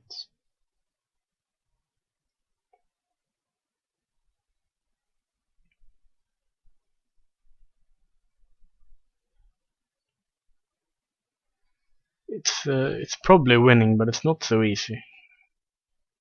You have to be accurate. What happened here? Westerberg. Okay, still not winning.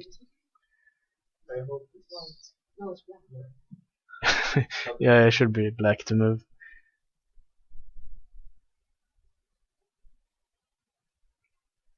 But I mean, okay, king f5. I guess taking on g5. Knight d5 or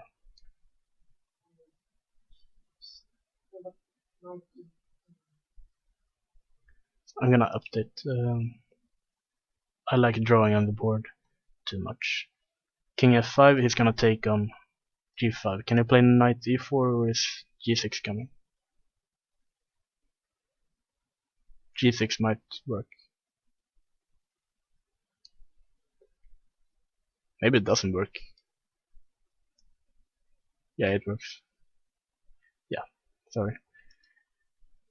So h takes, it has to be a draw, but I mean, kind of have to be careful now.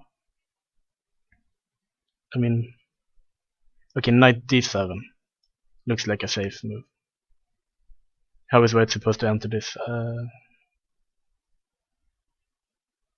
This has to be a draw. Bishop e3, and I guess king e6.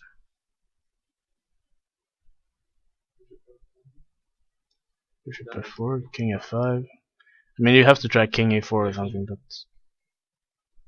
I really don't think you're going to be able to win this. Something like, I don't know, knight b8 or knight f8, and then knight back.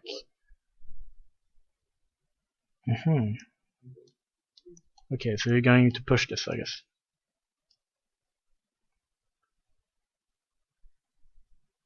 Are we losing if we play knight f6 here? Probably. Okay, well, it's not even interesting because he played bishop takes g5. And now I really don't see the idea of winning. Knight d7 just... Why did he take with the bishop? I don't think this has more winning chances. But okay, he's gonna try something similar. Back with the bishop, push the h-pawn. But I mean, yeah, it has to be a draw. Okay, what did Milt? Sorry? A bishop d8. And, oh no, knight e5. King c5, knight d3.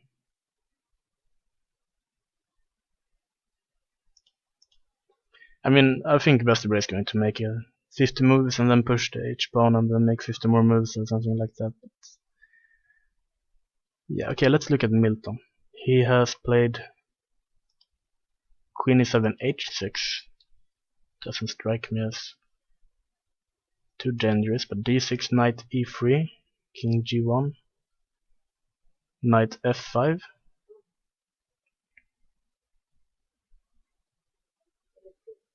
Yeah, this looks good. I wish I could play like Milton. Yeah, what's going on here? I mean, if we play a move like anywhere, queen e6 was played in the game. Can't we just take here? Isn't that a draw? Take. Oh, sorry. Nice move. Just take an h4 and g5. This has to be a draw, right? No, queen e2. Yeah, queen e8. With queen e8.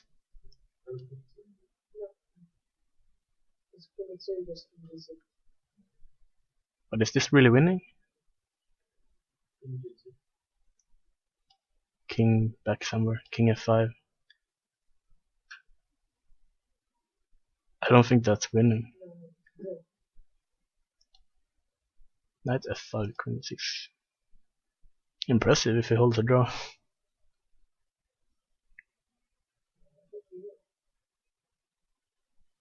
Looks like that. Well, interesting. What's going on here? Mayoral's game. Where did the pieces go? Knight c5, yeah, see, bishop d1. Did he get tricked? Or something? Okay. That's a nice idea. So if you take the knight and c3. But rook b1? I'm not so sure this is easily winning. Rook h1, really? I wouldn't even consider a move like rook h1, but what's going on here? He has to go, rook a1 is obviously a threat now, so he has to go rook b1. Okay, so this is still winning, right? King b5.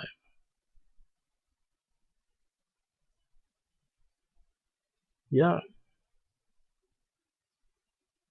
Yeah, king b5. Why not?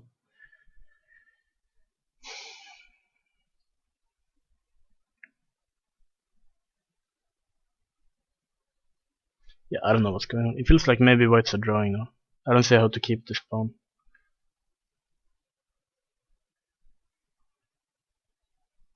Well, I don't know. Well, Milton went for this. And he, okay, even took king takes because we don't have this. Yeah. Maybe black is pushing for a win. No, that's a bit too much, but I think he will hold a draw at least. I guess the only thing you have to watch out for is something like, okay, king f2 was played, but I'm not sure we can hold on to e5. But let's just make a couple of moves like king, sorry? Yeah, even g6 is weak, but okay, I'm not completely sure, but if we get some position like this, now we kind of have to watch out for this, but I mean, we want the queen to be on e6, I guess, because we prevent rook g4 and we keep contact with this one. This might be annoying. Yeah, we kind of in some kind of zone, but not really. I mean, we shouldn't have to get into that position. Yeah, but I mean, king h5 was played, and if we say, I don't know which move to prepare, but king f3, rook f4, king e3, g5 now, and take and king g6, then this should be extremely safe, because if the king is back here, then there's no draw whatsoever. Yeah, I think he will hold a draw. And Westerberg is still trying. Okay, let's look at Eric. Yeah, I can probably resign. I don't really know what happened in this game. Maybe he just got outplayed actually. It seemed like something went wrong in the opening for Eric. But I still have to be nice against Eric because he's the team captain and I don't want to play black. King d7. I feel like this is a draw now. I mean, rook b6, just king c7. Yeah, something has gone wrong for Mayorov as well, but I'm pretty sure he was losing for how.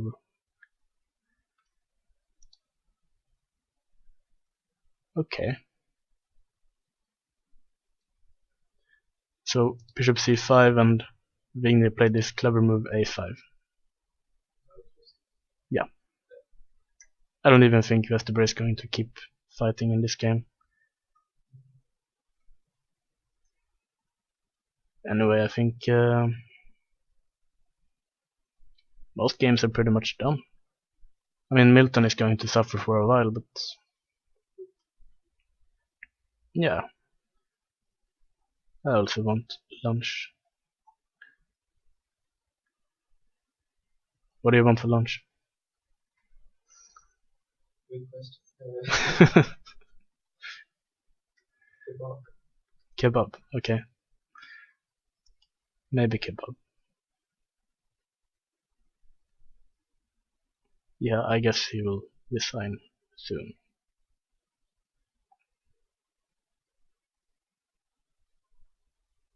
I mean, he can just take a new queen and play this, right?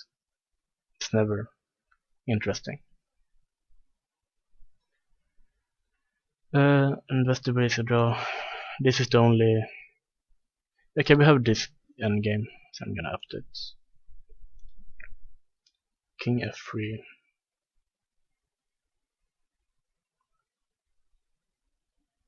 I mean, maybe rook b4. I guess take king d7, king e6. Definitely has to end in a draw. If you're not really careful, you can even end up losing if you're playing black. A rook b6. I'm tired. I'm gonna go for lunch, I think. Yeah, well, there's another game coming up soon. I think it's 5 o'clock, but I will start talking at 6 o'clock because I'm lazy and stuff. So I'll be back in a couple of hours. And yeah, thanks for this round. Blomqvist still in the lead. Does anyone else have 2 out of 2? I think he's the only guy at 2 out of 2. Yeah, probably he's the only guy on 2 out of 2. So Erik Blomqvist is leading the tournament, and I'll be back this afternoon. Thank you.